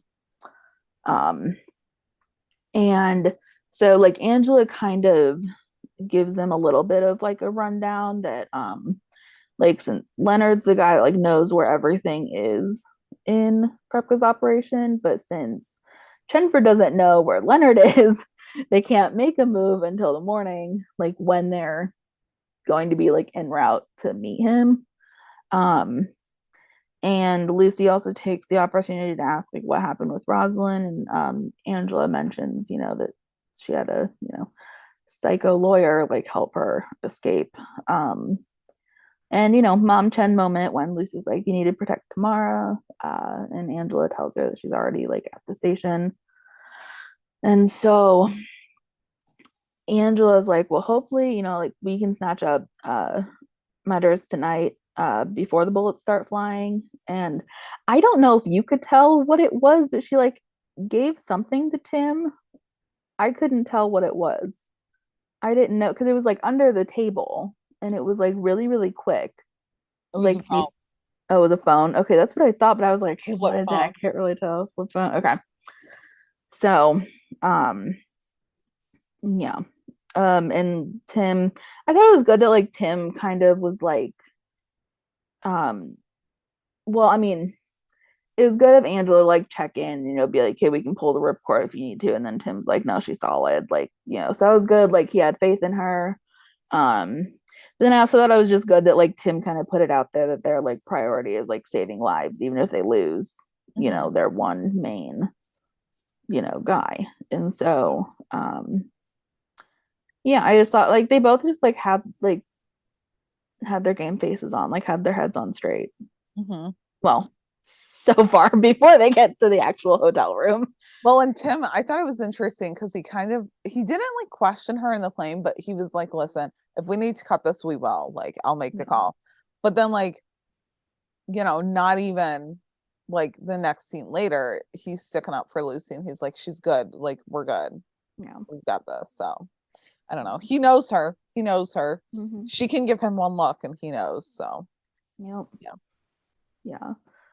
And then, another moment of levity with Aaron winning all that money. He had so much. I love how Angela was like, you didn't just win that all now, right? And he's like, yeah, I did. Like, what about it? Yeah. I love him. Oh my God. Yeah. And just like you had said, I hope we get more scenes with them because they were just very like just fun. I felt like, because like Angela's kind of sassy or whatever, and Aaron I felt like played off that like he did with Nyla. Yeah. I want to see more of that. Yeah. I'll be interested to see next week how Aaron and John work together because we haven't really seen that. I mean, not that it would be a bad thing, but yeah. Definitely be a different dynamic. So now we're going into the hotel room stuff. Lucy, there's a lot with this that I could go into. Honestly. Listen, again, I'm not complaining. It was just like, as Tim was left speechless, so was I. So fair, yeah. And so like they're in the hotel room. Lucy's immediately flipping on the TV, but Tim's like, nope, turning it off, like because they being like the news people don't know anything that we don't know. And so like Lucy's trying to calm down. She sits down and is like, okay, my head is killing me. This is when Tim decides to give her a compliment saying, she's really good at this whole undercover thing. And that was like, nice because he doesn't do compliments or like praise very much. Well, and you could see like she was happy about it because like she had a little smile. Yeah, and a genuine thank you. But like also it was just like all fanfic dreams like coming true right in that moment. Yeah. I haven't even read a lot of Chenford fanfics, but like I've heard about it and yeah. And so she then asks if he minds if she takes the first shower, and he's like, no, go ahead, like whatever. And cue the door not closing all the way, and Tim losing all sense of anything after seeing Lucy. The man was literally rendered speechless. I know, like it was so my and God, he couldn't stop thinking about it. And I was like, listen, no one's stopping you. No one's telling you that you can't think about that. I don't know. Yeah, it was just 0.2 seconds of seeing Lucy's bareback. It's just too good. Like, oh my God. And then, again, like he kind of like looked over that way and like she's walking again. I'm like, Tim. Yeah, no, I know. I didn't even catch the second pass because no one was talking about the second pass. And I was like, dude, you can see like the side. I was like, okay. Like I think the second pass she was like in a robe or something because like there was clothing on or something. I don't know, but like the man literally, I mean, it like cut to commercial then, and you can tell that he's still like, just how do I deal with this? It was so good. Yeah. And there's another slight 211 parallel that someone had pointed out, like that Lucy wanted fries. Again, so that was cute. Like, I It's kind super of wish perfect. we like got more of the hotel room because obviously there's like the one bed situation. There's like the There was a sharing long of couch room though. service. That's true. Okay, don't ruin it. Don't ruin it. Also, though, they didn't have suitcases with them though, Oh, unless we that's just true. They didn't see did. that. So, like, Oh, yeah. I don't know. Okay, my mind is just like, I don't know. That's true. Yeah, because Lucy didn't actually change back into her clothes. No, The entire time. she literally fought bad guys in a robe. Oh dear. Oh, good Lord. What did we do to deserve 501? I don't know. And that's not even in a bad way. Like, honestly, we No. got lucky. Yeah. Yeah. Yeah, and it's just funny because you come back from commercials, Tim's trying to watch TV to distract himself from Lucy in the shower. And I'm like, seriously, you can't do it. Like, cause it was perfect. He like Eric's expression was just like perfect, like, Yeah. like tapping his chin. Like he was, like just blank Yeah. stare. Yeah. And then so obviously like Lucy comes out, she has like her hair's wet and she has a robe on. But yet her makeup is still like perfect. Yeah. I mean, dude, fake lashes are hard to get off. If you've ever Right. worn them, oh my God, they're so difficult to get off. I noticed on the second watch though that she did not have her fake nails on. Okay. And Well, those I would are want to hard to get, get off. oh God, yeah, I would want to get those off too. Could you imagine they get stuck in your hair? Oh They God, were that would be long. terrible. Yeah. I've never had fake nails that long, but like even when she was kind of like scratching her head, like I noticed that on the second watch, like you could hear them. But like those are like the ones that you get on at the nail salon, like, and they Yeah. have to take those off specially. So how did she get those off? Is Heck if I know. I don't know. Yeah. Because like I wear like the kiss ones sometimes, and like even then I have to use tweezers to like pry those off. So I don't know. Mhm. Yeah. So she comes out. She has a robe on, obviously, and this is when he decides to, like, literally, Tim decides. Let me just reiterate that. Like, he's the one that decides to confront Lucy about their two like kisses that they shared in the plane and in her apartment. I mean, kudos to him. Yeah. Because I mean, they flipped it on its head. Like, you wouldn't originally think that Tim would be the one to confront feelings head on, but he did. And then for Lucy to be the one to kind of shy away from them, where usually she's more, not that Tim's like not in tune with his emotions, but he just pushes everything down and away. Mhm. Whereas Lucy like doesn't mind if it, kind of comes up to the surface. But she's the one that's like blaming it on biology. It's just all very interesting. Like, it just adds another layer, and Yeah. we I just, oh my God, I just can't even believe. She was suppressing the feelings, but like even in 422, like you could tell that Tim wanted to say something in the parking lot. Yeah. I don't Mm-hmm. know. The man, like, he's got it bad for Lucy Chen. He's Yeah. got it real bad. Mm-hmm. I mean, I Yeah. don't blame him, but yeah, he's got it real bad. Yeah. Well, and I just thought, I don't know why, but I just kind of thought he was just like looking at her, just like, how people do in like like, I don't know if they're like rom-coms or what, but like like the guy stares at the girl and then she's like, what? And then he's just like, you look like beautiful or whatever. I thought that's where it was Yeah. going. I Yeah. didn't expect him to be like, are we going to talk about it? Yeah. Like, but Oh that my was gosh. a good twist or something though. Yeah. For sure. I wonder like what's going on in his head, like Yeah. after all that. Like, because he's got to be thinking, oh my gosh, I have Ashley, like, she's got Chris, like, what are we Yeah. doing? Is this Mhm. real? Is it not? But Yeah. I don't know. Yeah. I mean, 'cause there's a lot, and we're gonna pull audio for this scene because we can't do it justice. Really can't at all. What? Do you want to talk about it? About what? The airplane bathroom, your apartment. Look, I don't know, call me crazy, but it just doesn't feel like pretend.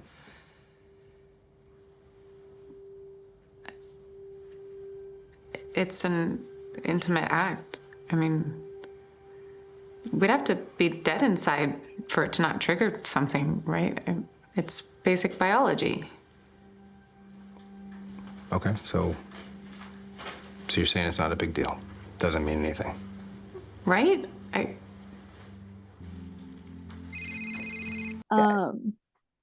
And so like what I noticed though is like Lucy's expression changing from like when Tim first talked to her about it.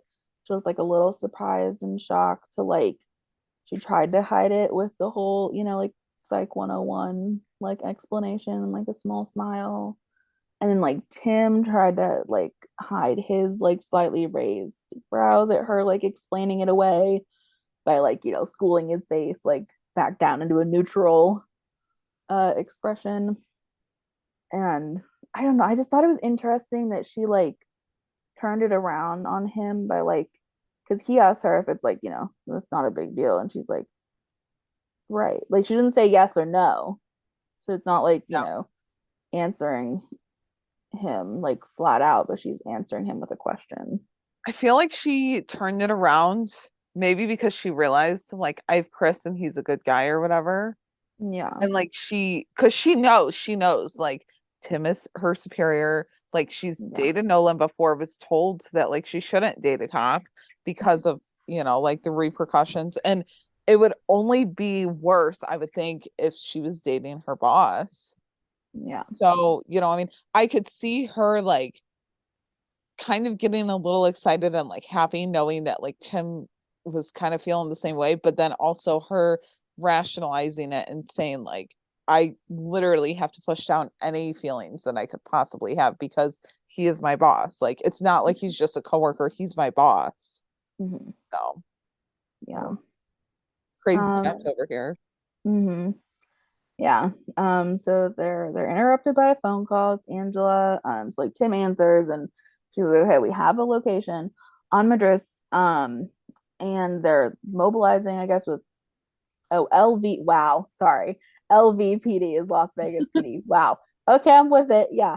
With the Vegas police, and they're like they'll get Leonard and then they'll come back to grab the rest of Hadrick's crew. Mm-hmm. And so after, I guess, like kind of as Tim's like hanging up with, well, I also thought it was funny that Angela was like, oh, like you guys are in the hotel room. Yeah. Like, and Tim's just trying to play it off and like, don't do anything I wouldn't do. And I'm like, wow, Angela, you're like taking the top Chenford shipper spot. I like love how she knows, like she's watched them. I mean, literally while they were in the airstrip, like she watched them be all like PDA, lovey-dovey, like act like a couple, that I'm just waiting for her next episode to call him out and be like, so you really looked like you guys were like in the part there. Are you sure that like you don't have feelings for her?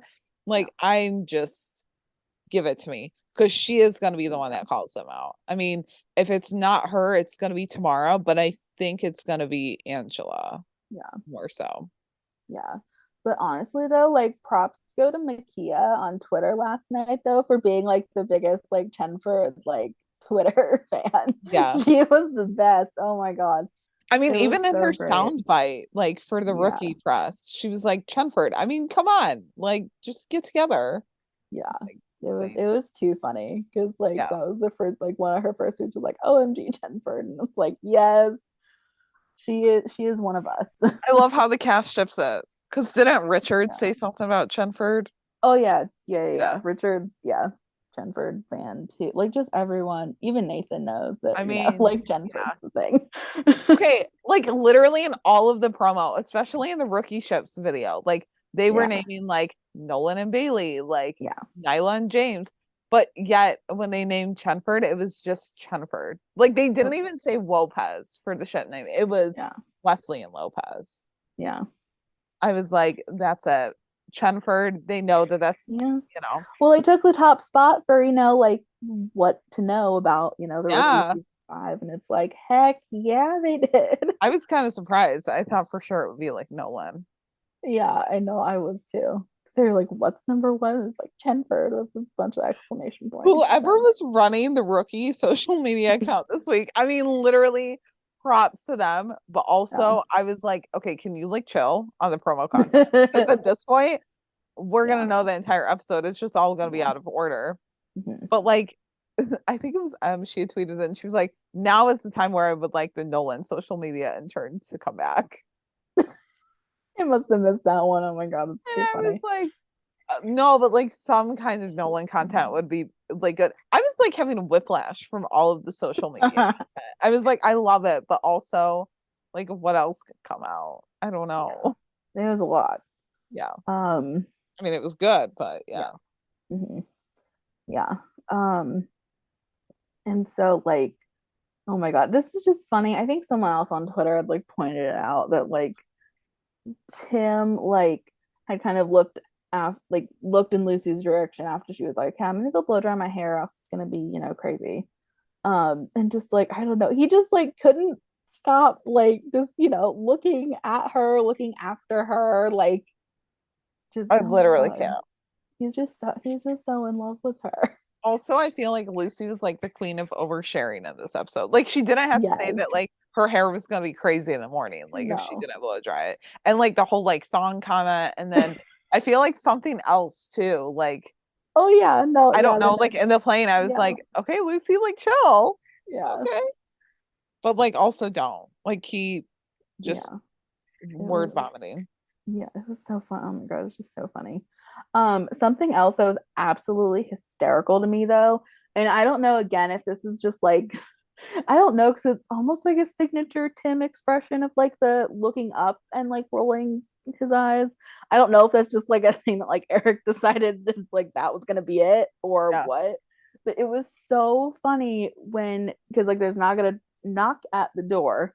And Tim sees Melanie outside his door and he's just like, son of a bitch, why is this happening to me right now? Like that was how his look read to me. Yeah. um and like poor Tim though, he had his gun already, like he was good to go, but then as he's opening the door, Hodrick's crew gets a jump on him, like hits him a couple of times in the head with the like gun barrel, I think, and he falls to the ground, and like so that effectively like he dropped his piece at that moment. And then meanwhile, you have Lucy still in the bathroom blow drying her hair, although she did pause for, well, not really like pause, but like look She knew behind something her was going on. for a brief second. Yeah. And I guess Melanie had said that like that like Jake's not really Jake. Because it was just, I don't know, not funny, but just like the reason, because he'd lost, too much weight since they hooked up 3 weeks ago. I'm like, what? Like, that's the reason? Like, okay, I guess. Well, and like when Jake like looked over at her, she looked like she was like feeling guilty or something. I was like, Yeah, you like, should. yeah. Like, I don't know, because like I want to know, so like, did like when I'm assuming anyway, since we didn't actually see it on screen, like that when Jake and Saba went to go like, play the casino or whatever, like Hodrick's crew, I'm assuming, like cornered Melanie and was like, hey, like what's really going on? Yeah, maybe. I'm assuming. I don't know, but it was just, oh my god. It was just kind of, I don't know, not random, but just like they still didn't technically see this mission like all the way through, because we didn't see Leonard, we didn't get to like, see like the rest of the people. But I mean, it worked for what it was, I think. But yeah, and so like poor Tim's like zip tied, I think. Yeah. Yeah, okay.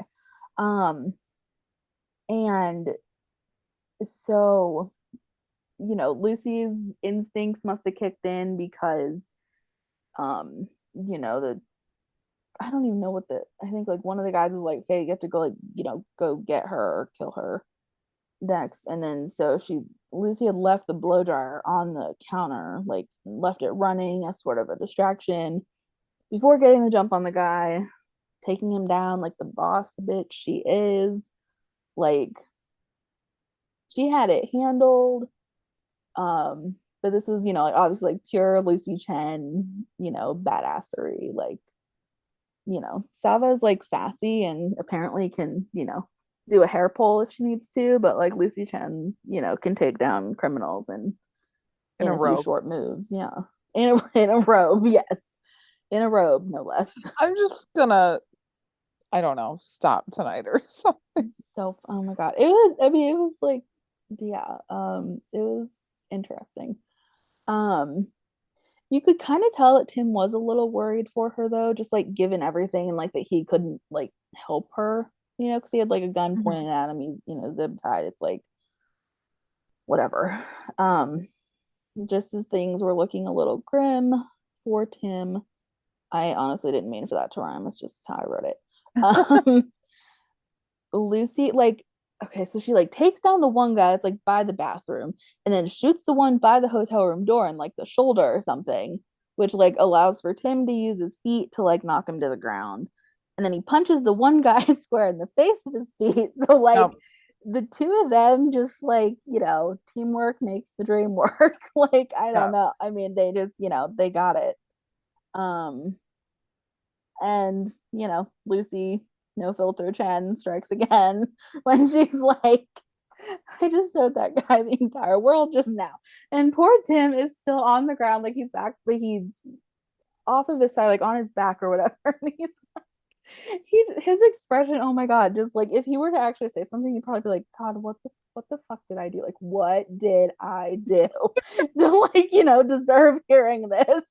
Like, Well, then it like, I mean, she like inadvertently showed him like her back, like her naked back earlier and doesn't even know. No.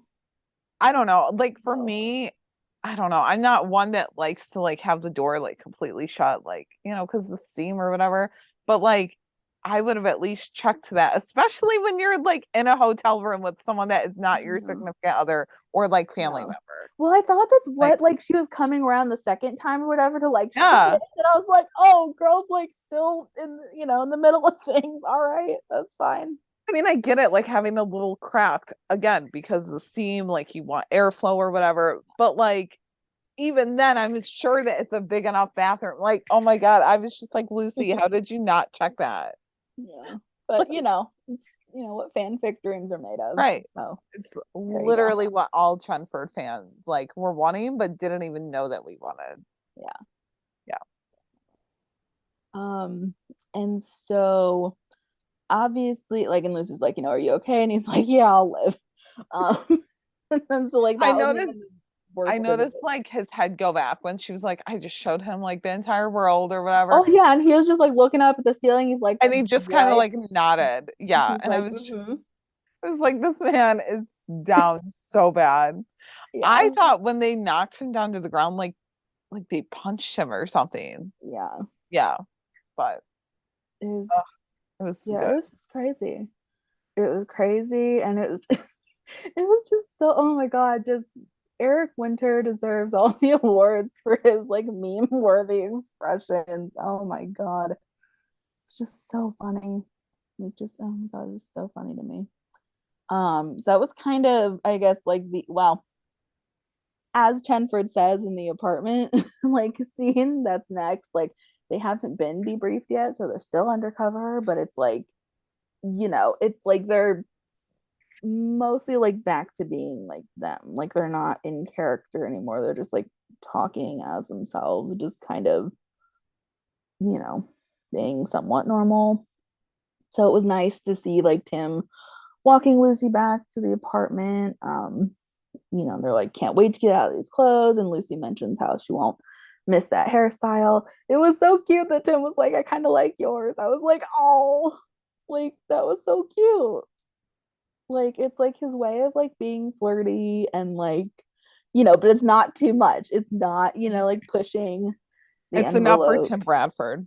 Yeah. I mean, I liked Lucy's straight hair too. Like, Yeah. don't get me wrong. I love her curls. I love her waves, but like Yeah. the straight hair with the makeup, the Yeah. nose ring, the earrings, I was like, this is the whole look. I'm here Yeah. for it. Yeah. It was fun. And I don't know, again, just interesting how like Lucy uses the guise of them being undercover to like kind of gloss over everything that happened. Although Tim agrees because he was like, yeah, what happens undercover stays undercover. And like, they're being like dorks about it. And then like their Yes. big smiles. I was like, oh my God, you guys are like they did that for us. I guarantee it. Like, God I feel bless like them.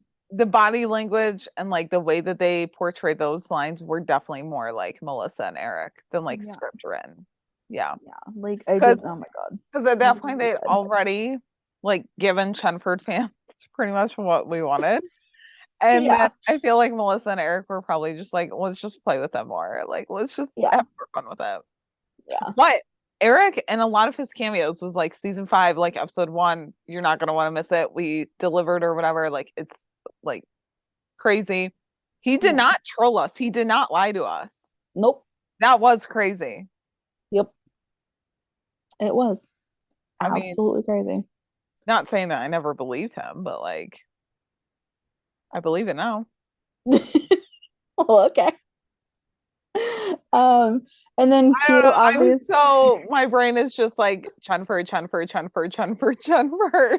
as Melissa said on the podcast, Chenford, hashtag Chenford. So, that's the thing. Like I literally don't know how I got stuff done today because my brain was just like Chenford. They kissed again last night. Like Yeah. And obviously, I mean, if you watched like some of the preview or well, like promo slash preview clips and you saw the, do you want to come in? At least we finally got Tim's answer, which is interesting because like I wish I would have gotten the usernames of these people that pointed out these things on Twitter. So if anyone knows who has said any of these things that I've mentioned, do tell me so I can, say thank you to these people because like someone had pointed out that like he didn't say like, oh no, I can't, or like, it's just like no, I shouldn't, or like no, I don't want to, but it's like no, I shouldn't. Like yeah. it's a, like yeah, so that was just interesting. But then, he does anyway. And like, I mean, Lucy held the door open, she lingered. So like they both knew kind of what the implications were, I think. Yeah. But and we had talked about this earlier. I mean, at least in my opinion, I don't think they would have actually like, gone all the way and like hooked up legitimately and like cheated regardless of the tragic cliffhanger. I think they would have came to the rational conclusion at some point, like we cannot do this. And I don't know who would have came up with that at first. Like if it would have been Tim, because he had been like so like let's edge closer. Or because I don't think it would have been Lucy. I feel like Lucy would have been like, I've been like doing this so close and keeping a tight handle on it that I feel like I could kind of let go a little bit, but I don't know. It would have been interesting. Or like if Tamara would have walked in, like she would have caught them again or something. Yeah. But oh my God. And then just like, because they like set it up. I mean, I guess this was like not a good move, but a smart move to like have them, like they obviously they're in the apartment, door closes. Like that's when Lucy asks him, if he wants a drink, and he's like, no, I'm good. And then she's just casually kind of looking off to the side, like kind of turns a little bit. And then obviously notices she's like, I just thought it was interesting that it was like, oh, like she kind of started like surprised because she was like, oh, Chris, I didn't know you were going to be here. Tim and I were just like, she was having this like kind of like she was trying to come up with a reasoning yes, why Tim was there. Yeah. yeah, something to explain it away. And then obviously, yeah, cut to the scene that, oh my God, is that just like, I mean, yeah, when I say I like dropped my phone, like said, oh my God, and I was just like, what? I Like, just want to know how Rosalind came to the conclusion that Chris was like close with Lucy. I just like I want to know. I want to know how she was able to put 2 and 2 together. I don't know. I mean, maybe I don't know if she somehow like just did her I again can't speak, due diligence in like, researching like Sean's office or something, like to, see who else could possibly be on his team. See, and part of me is like, well, she knew what everyone else was doing on Instagram. So, maybe she found Chris on there because she found out he was going to be a part of the trial and like he's posted something, or she follows Lucy or something. Like, that's the only conclusion that I can think of. But I'm also like, there's got to be more to it. I don't know. It was a lot because, like, I mean, they showed it from 3 different angles. Chris was so pale, like deathly, for lack of a better word, pale, which is why I thought that was like truly the end. So I was so shocked when Lucy was like, he has a pulse, apparently. And then obviously like Tim's calling for an ambulance. Poor Lucy is like scrambling to get rags and stuff, and we see her try to, like tie and retie and because she's obviously distraught. And just like her, delivery of like Tim, like she does, it's like in a like, what do I do? Like this is like an unbelievable thing. Yeah. That's like happening. I'm wondering if 502 is going to pick up right from there. Like the ambulance comes in, Lucy is to like back away, Tim's there to like comfort her. I don't know. Again, it would help if we had the stupid promo. Yeah. We're going to get it tomorrow after it feds. And then I'm going to be like, oh yeah, like this is because we had the feds promo after the rookie. And I was like, okay, I love the feds. I'm ready for it. I'm excited. But like I've already seen this promo like a dozen something times. So like give me the 502 promo. But I don't know. Oh my God. It was just a lot. And I get it, I get it's fictional, but just oh my God, it was just so like we didn't need that much. Like I didn't even realize, like I wasn't even, because I was so just like, oh my gosh, it, like, oh my God, it's Chris. Oh my God, it's Chris. I didn't even notice like how he was almost fatally injured, like what the actual injury. And I was like, oh my God, it was just so much. It was so much. So much. I feel like we could have done without so much like gore and blood and violence and all that. Like even seeing it. I mean, we didn't need to see it actually happen, but we didn't also need to see the aftermath of it too. Yeah. I don't know. I mean, I get it. Like you said, it's for TV, it's the drama, but I don't know. I feel like that's the most that we've seen of like blood and stuff and like gore. Definitely from the rookie. On the rookie, yeah. Yeah. I mean, other shows, it's like that'd be no big deal. But I mean, and I feel like last year in 401, like we literally saw Jackson get shot. I feel like that was a lot, but we didn't hear it. We just saw it. And like we didn't they had the music and we didn't see like any of the blood, nothing like that. Yeah. But it was a lot. And it was like it was just oh my God. Like, and I couldn't like when I was rewatching it for like this thing, I couldn't like unsee the briefcase on her counter and then not know like what came next. That Chris would be there and like be. I didn't even see the briefcase on the counter. Yeah, I mean, I'm assuming it's his. Maybe it's not, but I don't know like how. I wouldn't put it past Rosalind to like make it look like he was just on the couch, like alive and well. Yeah, I guess I want to know how she got into Lucy's apartment. Like, does Chris how have a no key? one saw her like at all. I mean, I guess she still has the wig on. I guess still dressed in the clothes, but still though, Lucy has brown hair. I'd be like, how is this blonde woman getting into the apartment? Like that is not Lucy Chen. I mean, I don't know. Like, I'm sure that there's cameras, but does Chris like have a key to the apartment? Like, I don't know. I have so many questions. Yeah, that hopefully will be answered next week. Hopefully, at least somewhat. Yeah, because that episode description does not. But also, we've seen for other shows, like episode descriptions are not written by the showrunners or like the people who work on the shows. I don't think like they're written by the people at the network. So, I mean, we've seen episode descriptions before, like be completely off from what the actual episode is. So, Yeah. it very well could have a lot to do with Rosalind. Who knows? But I don't know. Yep. I don't know. I That guess I was- didn't think that it was going to be Chris. I don't know who I thought it was going to be, but I didn't think that No. it was going to be Chris. Nope. Because I was like going off like this like checklist in my brain. I was like, okay, Wesley's good. Okay, Angela's good. Okay, Tamara's still there. Nyla's still there. James is still there. Da da da da da. I was like, okay. And then, but then Yeah. as soon as poor Chris got in that car, I was like, oh no. Yeah.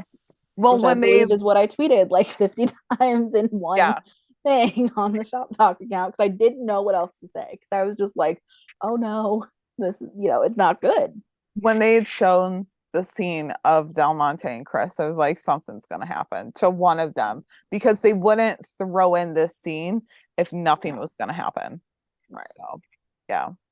But yeah, that was, I don't know. It just kind of like tainted all the Chenford for me though, because it ended so tragically. I know. And I mean, I guess I shouldn't really say that because we don't know the official outcome of, Well, we like, know that they're going to have Chris's fate. angst.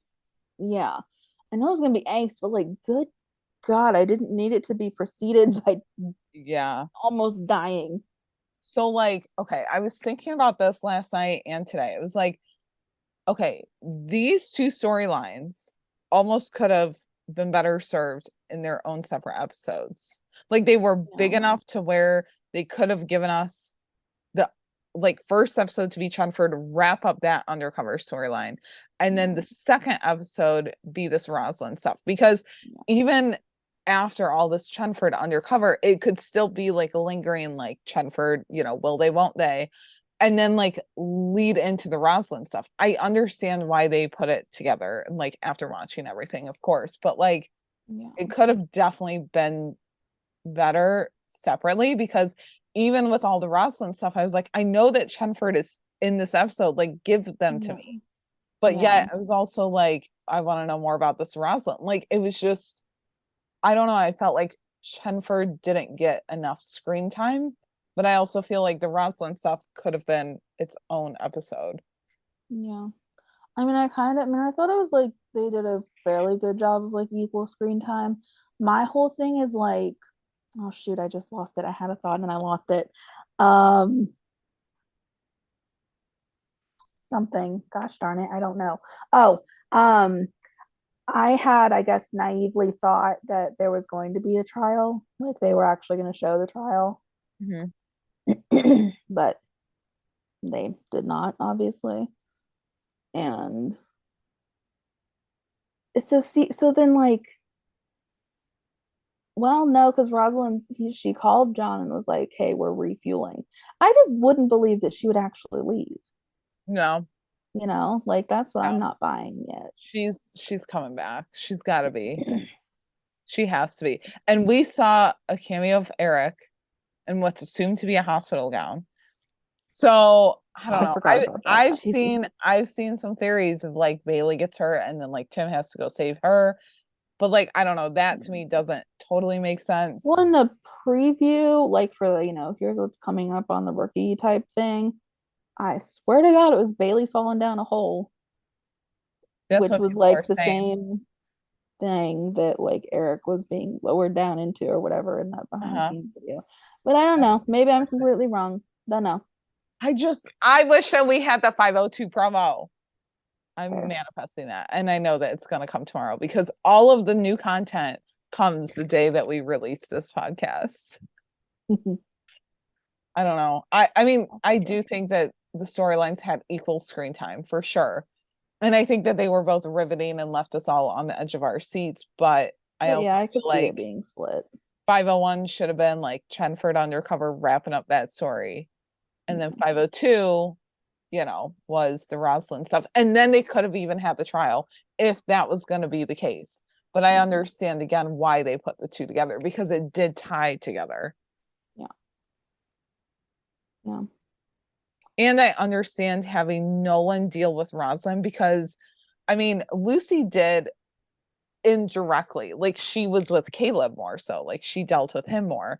Whereas like Nolan, I mean, when they were, doing the search and everything, like it was him and Rosalind. So I don't know. Yeah. But Yeah. we have some listener thoughts. You guys like came through with your thoughts. I was not expecting it, but yet I also was, because it was an intense episode. So Valerie had said, I'm glad that Rosalind is going to be an arc. She's too good to be used for one episode. I'm officially all in on Thorson. His line, what kind of caviar do you like, was hilarious. It was. Yeah. Ricarda had said, I'm not sure if Tamara or Angela is the bigger Chenford shipper. They should team up. That'd be so funny. I could see it. If Tamara is not the next victim. I don't even know why I keep thinking that, saying that. I am this close. I don't know. I'm sorry. Nope. It's the only thing that I can think about, because Dylan has not been seen on set, but also we know that she's touring. So I refuse. Ricarda is still thinking that Chris was or is working for Rosalind. See, I mean, everyone can have their own theories. I don't know. Like, I can't see it. I feel like the ending debunked that for me. I believe Del Monte now is, but I don't think. See, I just can't get on board with any of this stuff. I don't know why. Because usually I'm all for, like, the theories and stuff. I don't know. Maybe just because, like, Rosalind's, like, twisted enough on her own, so I can't imagine she'd, like, be outsourcing that much. Yeah. I don't know. But then there was Caleb, and she has a protege, usually. It would be a huge twist if it was Del Monte, but I don't know. I'm going back and forth with it. I'm like, part of me is saying yes, because that's just like an easy out. Like no one's that attached to him. But yet I'm also like, that would be really sick then. I don't know. I'm just like, going back and forth. So Ricardo also said, congratulations to Officer Jan for the promotion to sergeant. Oh, that's fun. I didn't realize that. When he was standing next to Thorson, Nolan, waiting for Rosalind, you could see his stripes. He had the stripes. Okay, very cool. It's about time Tim and Lucy are aware they have feelings for each other. Yeah, definitely. Ricardo's glad they didn't cheat, like, on their respective partners. Wants them to hook up when they're single. Yeah, or just like out, like, completely done with undercover. Like, it's just pure Chenford. I would respect it more. I mean, not that I wouldn't respect it anyway, but like, I would like it better if they were single when they like hooked up. Yeah. But I also know the angst is going to be there.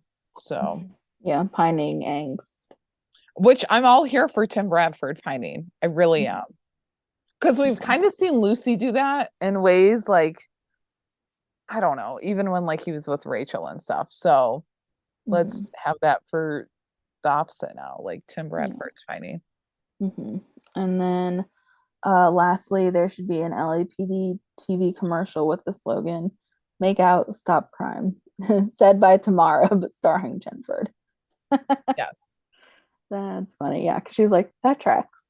Like, sure it does. Jelena had said, great episode, and they built a very solid foundation. Hopefully a lot will happen this season. Loved development between characters, and it will be interesting to follow their journey, each one of them with their story. Definitely. I agree. I mean, I think it was a solid premiere for sure.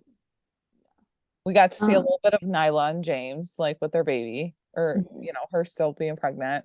Luna and Gray. I mean, we got to see everyone pretty much besides Lopez together. So so Indigo David said, I thought it was an awesome roller coaster ride. Looking forward to watching several characters and storylines progress.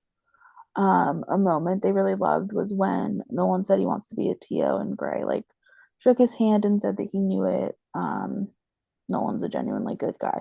Yeah, I like that moment too, because like Nolan and Gray had like come so far, like from where they started. Yeah. So yeah. I also loved how Gray, like you could tell that he was kind of wanting to give him shit, but yet he was like really proud of him. So yeah. Ella B said, I'm here for the angst that's about to follow. We finally see movement forward and likely a few steps back after the fallout of what they've decided. Then what happened with Chris, but still feeling that all roads lead to Chenford. It's just gonna be a long and bumpy road. I just think back to the one promo where it's like all roads lead to Chenford. Wasn't it before 422? Yeah, it was for the Yeah. 422. Yeah. I don't know.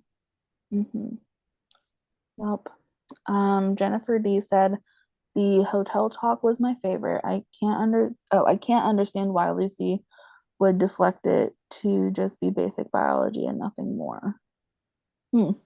Yeah. Okay, look, Natty Jane responded and said it could be because she doesn't know how Tim would feel about the situation, so she's trying to cover up her feelings. That's Yeah. what I was thinking. I mean, because neither really know, because neither's going to admit it yet, like, Right. to each other. Because they're idiots in love. Yep. They're being fools about it. Yep. And currently, I just thought of the song Love Fool by the Cardigans. Oh my gosh, it's like kind of late. So Paige had said, why would Rosalind leave Chris with slit wrists? I feel like that's a message to Lucy. If she wanted to make it easy, she would have just slit his throat. I wonder if she somehow knows that Tim and Lucy went undercover and kissed and are feeling things, but how? Like, how would she know that? That is true. Like, if she wanted to make it easy and really just like end it there, she would have slit his throat. But instead, she slit his wrist. And why is that different? How is he different than the others? I mean, probably because he is so important, or like, Right. a central part of Lucy's life. So I feel like she didn't want to take the easy way out, because it's like, Yeah. Lucy didn't show up at the trial. Like, Right. Rosalind was waiting so long for that, like, to have that Like satisfaction. disturbing moment. Yeah. And so I feel like she wants to make Lucy like suffer and wait to see how Chris turns out, which is also disturbing. She like wants to like dangle it in front of Lucy. Yeah. Like, I've got this one little thing on you, and I could have ended it, but I decided to keep it. It's just so sick. Yeah. Paige also said if she somehow knows that Lucy is questioning her relationship with Chris and she left Chris the way she did to make it a horrible play against Lucy's state of mind, it really shows how screwed up Rosalind is and that she is more dangerous now than ever. Yeah. Paige is also wondering where Tamara is and is she safe? Literally, I am going to try and not think about that, but yet it's in the back of my head. So and then she asked why Rosalind was dressed so similarly to Ashley. Honestly, on the first watch, I did not catch that. I don't know why. No, I didn't either. Like, yeah. And then she said, I don't think that Christian is gonna last, even through the trauma of Rosalind. Even though the trauma of Rosalind ties them together a bit, if anything, it will just make their relationship more difficult. Interesting. Yeah, because I mean, she could easily spin it back of like, well, you didn't have the exact same trauma as I did. Like, I was literally buried alive. But we also don't know exactly what happened to Chris. Like, so. Well, and like, I don't know though, because I feel like since Lucy is like like so into the psychology of things, I don't think she'd be like, comparing trauma. I feel like Chris would probably maybe like turn it to that, but then it would just make their relationship more difficult. Goodness, like no matter how you think of it, it really would. Or but like, I don't know, I guess I could see her being like, well, you didn't have as much or as bad of an experience as I did or whatever. I don't even want to call it an experience, but like situation, I guess. But again, we don't know what all happened with him to where, I mean, because we don't even know how long he's been sitting there. Because we saw him get into the car when it was dark. Granted, it could have been 3 a.m., 4 a.m. or whatever. but like we don't know what time they got home or they got back to her place. So like it could be 6 hours, of him sitting there, and who's to say that he's been sitting there for 6 hours. So I don't know it. And I wonder if like next episode we'll like either see a flashback or I don't know. I just have so many questions. Paige had said, I wonder if Rosalind will target Ashley too. I don't know. I don't know. Because we haven't really seen Helena, so. Yeah. And then Paige had said, lastly, I wonder if the storyline with Rosalind will bleed into Rookie Feds. Regardless of what happens, Tim and Lucy can't go back after last night's episode. They were clearly going to cross the line that will affect them all season 5. And then there was a comment from Magnolia Tree that had said in Alexi's interview with TV Insider, it pretty much confirmed that Feds will be involved. And I mean, Gray did mention Agent Garza. Now, who knows how much they're going to be involved, but hey, we got a mention of Rookie Feds on there before the show even premiered. So that's cool. Yeah. So Blessed Turtle had said that mid-season was always their guesstimate of when Chenford would get over themselves and be official. That was funny. So they knew something would happen in the premiere that kept them apart just a little bit longer, but they truly did not see that coming. Yeah, I don't think anyone did. My goodness. Even with the was a spoilers lot. that they shared. Yeah, no, it was a lot. Oh my God. I mean, I remember people being like, seriously, what else can they spoil? Because there's not going to be anything left. And it was like, but if they're spoiling this much, there has to be something big coming. And there was. So, Yep. yeah. Mm-hmm. Laura had said, I loved the whole episode, and I love that they've made Tim the vulnerable, emotionally aware one, and that Lucy is the one hiding behind the UC work a bit. Now bring on pining Tim while Lucy deals with Chris and her new training before they get together mid-season. Yeah. I love how people are hanging on to the mid-season. I mean, me too, not gonna lie. I feel like that's when big stuff happens, is in the mid-season. Yeah. Mm-hmm. Yeah. Tess had said, I feel like Del Monte is maybe working with Rosalind against his will. Oh, like blackmail. Okay. Maybe. That's why he told Chris to apologize to Lucy for him when he saw her. I think he knew Rosalind was waiting for Chris in the car and that his body would end up at her apartment barely alive. Ooh, I don't want to think about that. I don't want to think about it. Nope. I mean, I don't think know. about it. Del Monte did seem like pretty like beating himself up. But yeah, like regretful, remorseful. Yeah. But that also could have been because he couldn't get the case. Like, yeah. Or the trial. I mean, yeah. It's hard to say. Mm-hmm. Oh, just give me the promo. I mean, it's not going to tell us much anyway, but like, I don't care. If anyone listens to this and actually knows of a promo, like seriously send it to Jennifer or else she might lose it. Because I very well might have missed it. I very well might have. But yeah. And I'm sure that it will come out tomorrow at 10 p.m. Central Time. I'm sure that it will. And then I won't be able to sleep after that. So it'll be great. Bonnie had said Chenford is in one hell of a mess. Now we know why Eric said messy and complicated. We finally see movement forward and probably back, given what they almost did and finding Chris almost dead on the couch. Tim and Ashley will be done soon, but Chris Chen will remain for a while yet, is her guess. Lucy is hiding behind the UC work, whereas Tim is trying to weasel it out of her. Notice at the end, Tom Rosalind said, we're refueling. Who is with her? Who else is with her? And then Bonnie also said that Thorsten is one of her favorites. I don't know. I feel like Rosalind probably just said that. Like, because who else? Yeah, I didn't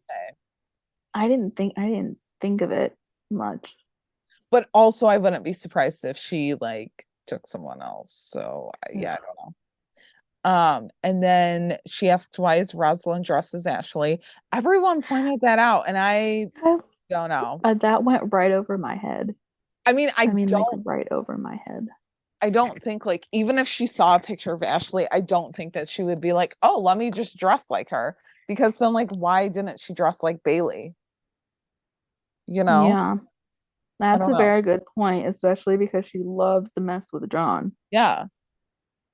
I don't know. Like their relationship is weird. Like It John is. and Rosalind is It weird. is. It's not even a relationship. It's just this weird like web of It's I freaky. don't even know. Yeah. It's a little sussy, Yeah. honestly. That's a good point. Why didn't she dress like Bailey? I mean, I don't well, yeah. Because she didn't have like a brunette long hair wig. She had Nope. like a short one, like a bob. Yep. But yeah, that is interesting. Um, and then she said Chenford is in one hell of a deep hole. How on earth will they get out of this one and find their way back to each other? Bonnie's guess is that Lucy will stay with Chris either out of guilt or something else. She'll probably take Sacramento since in her mind Chris wouldn't have gotten her if it wasn't for her. And Alexi had basically confirmed in an interview that like she'll spin out and take the training. I don't totally remember that, Oh, but I feel I don't like remember seeing that. it's accurate in a way. I don't know. I don't totally remember that. And then she said Tim will be eating himself alive for almost cheating on Ashley, hence why they'll be done, is her guess. I mean, yeah, I definitely think that he'll feel like some kind of guilt or like the feeling that he needs to tell her for sure. Yeah. So Yeah. Mindy said it was a great episode. Erin was great with some lighter moments.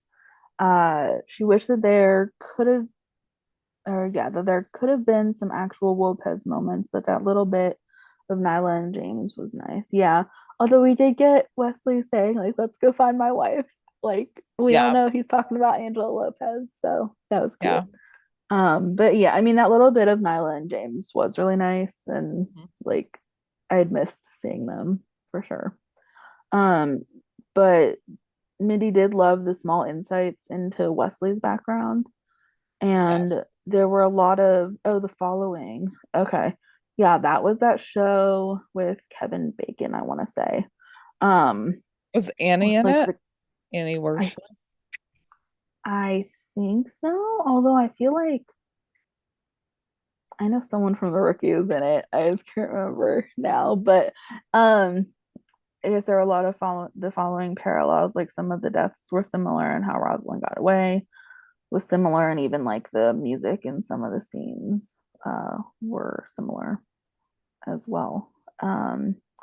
And she said it would be perfectly okay if Tim tells Lucy that she's the love of his life, though, as long as Rosalind isn't lurking nearby. Oh, good lord. I could not. I don't. Yeah, I don't want Rosalind anywhere near them. So I remember you said like earlier in this episode that it was said somewhere that like Tim was supposed to be her target or something.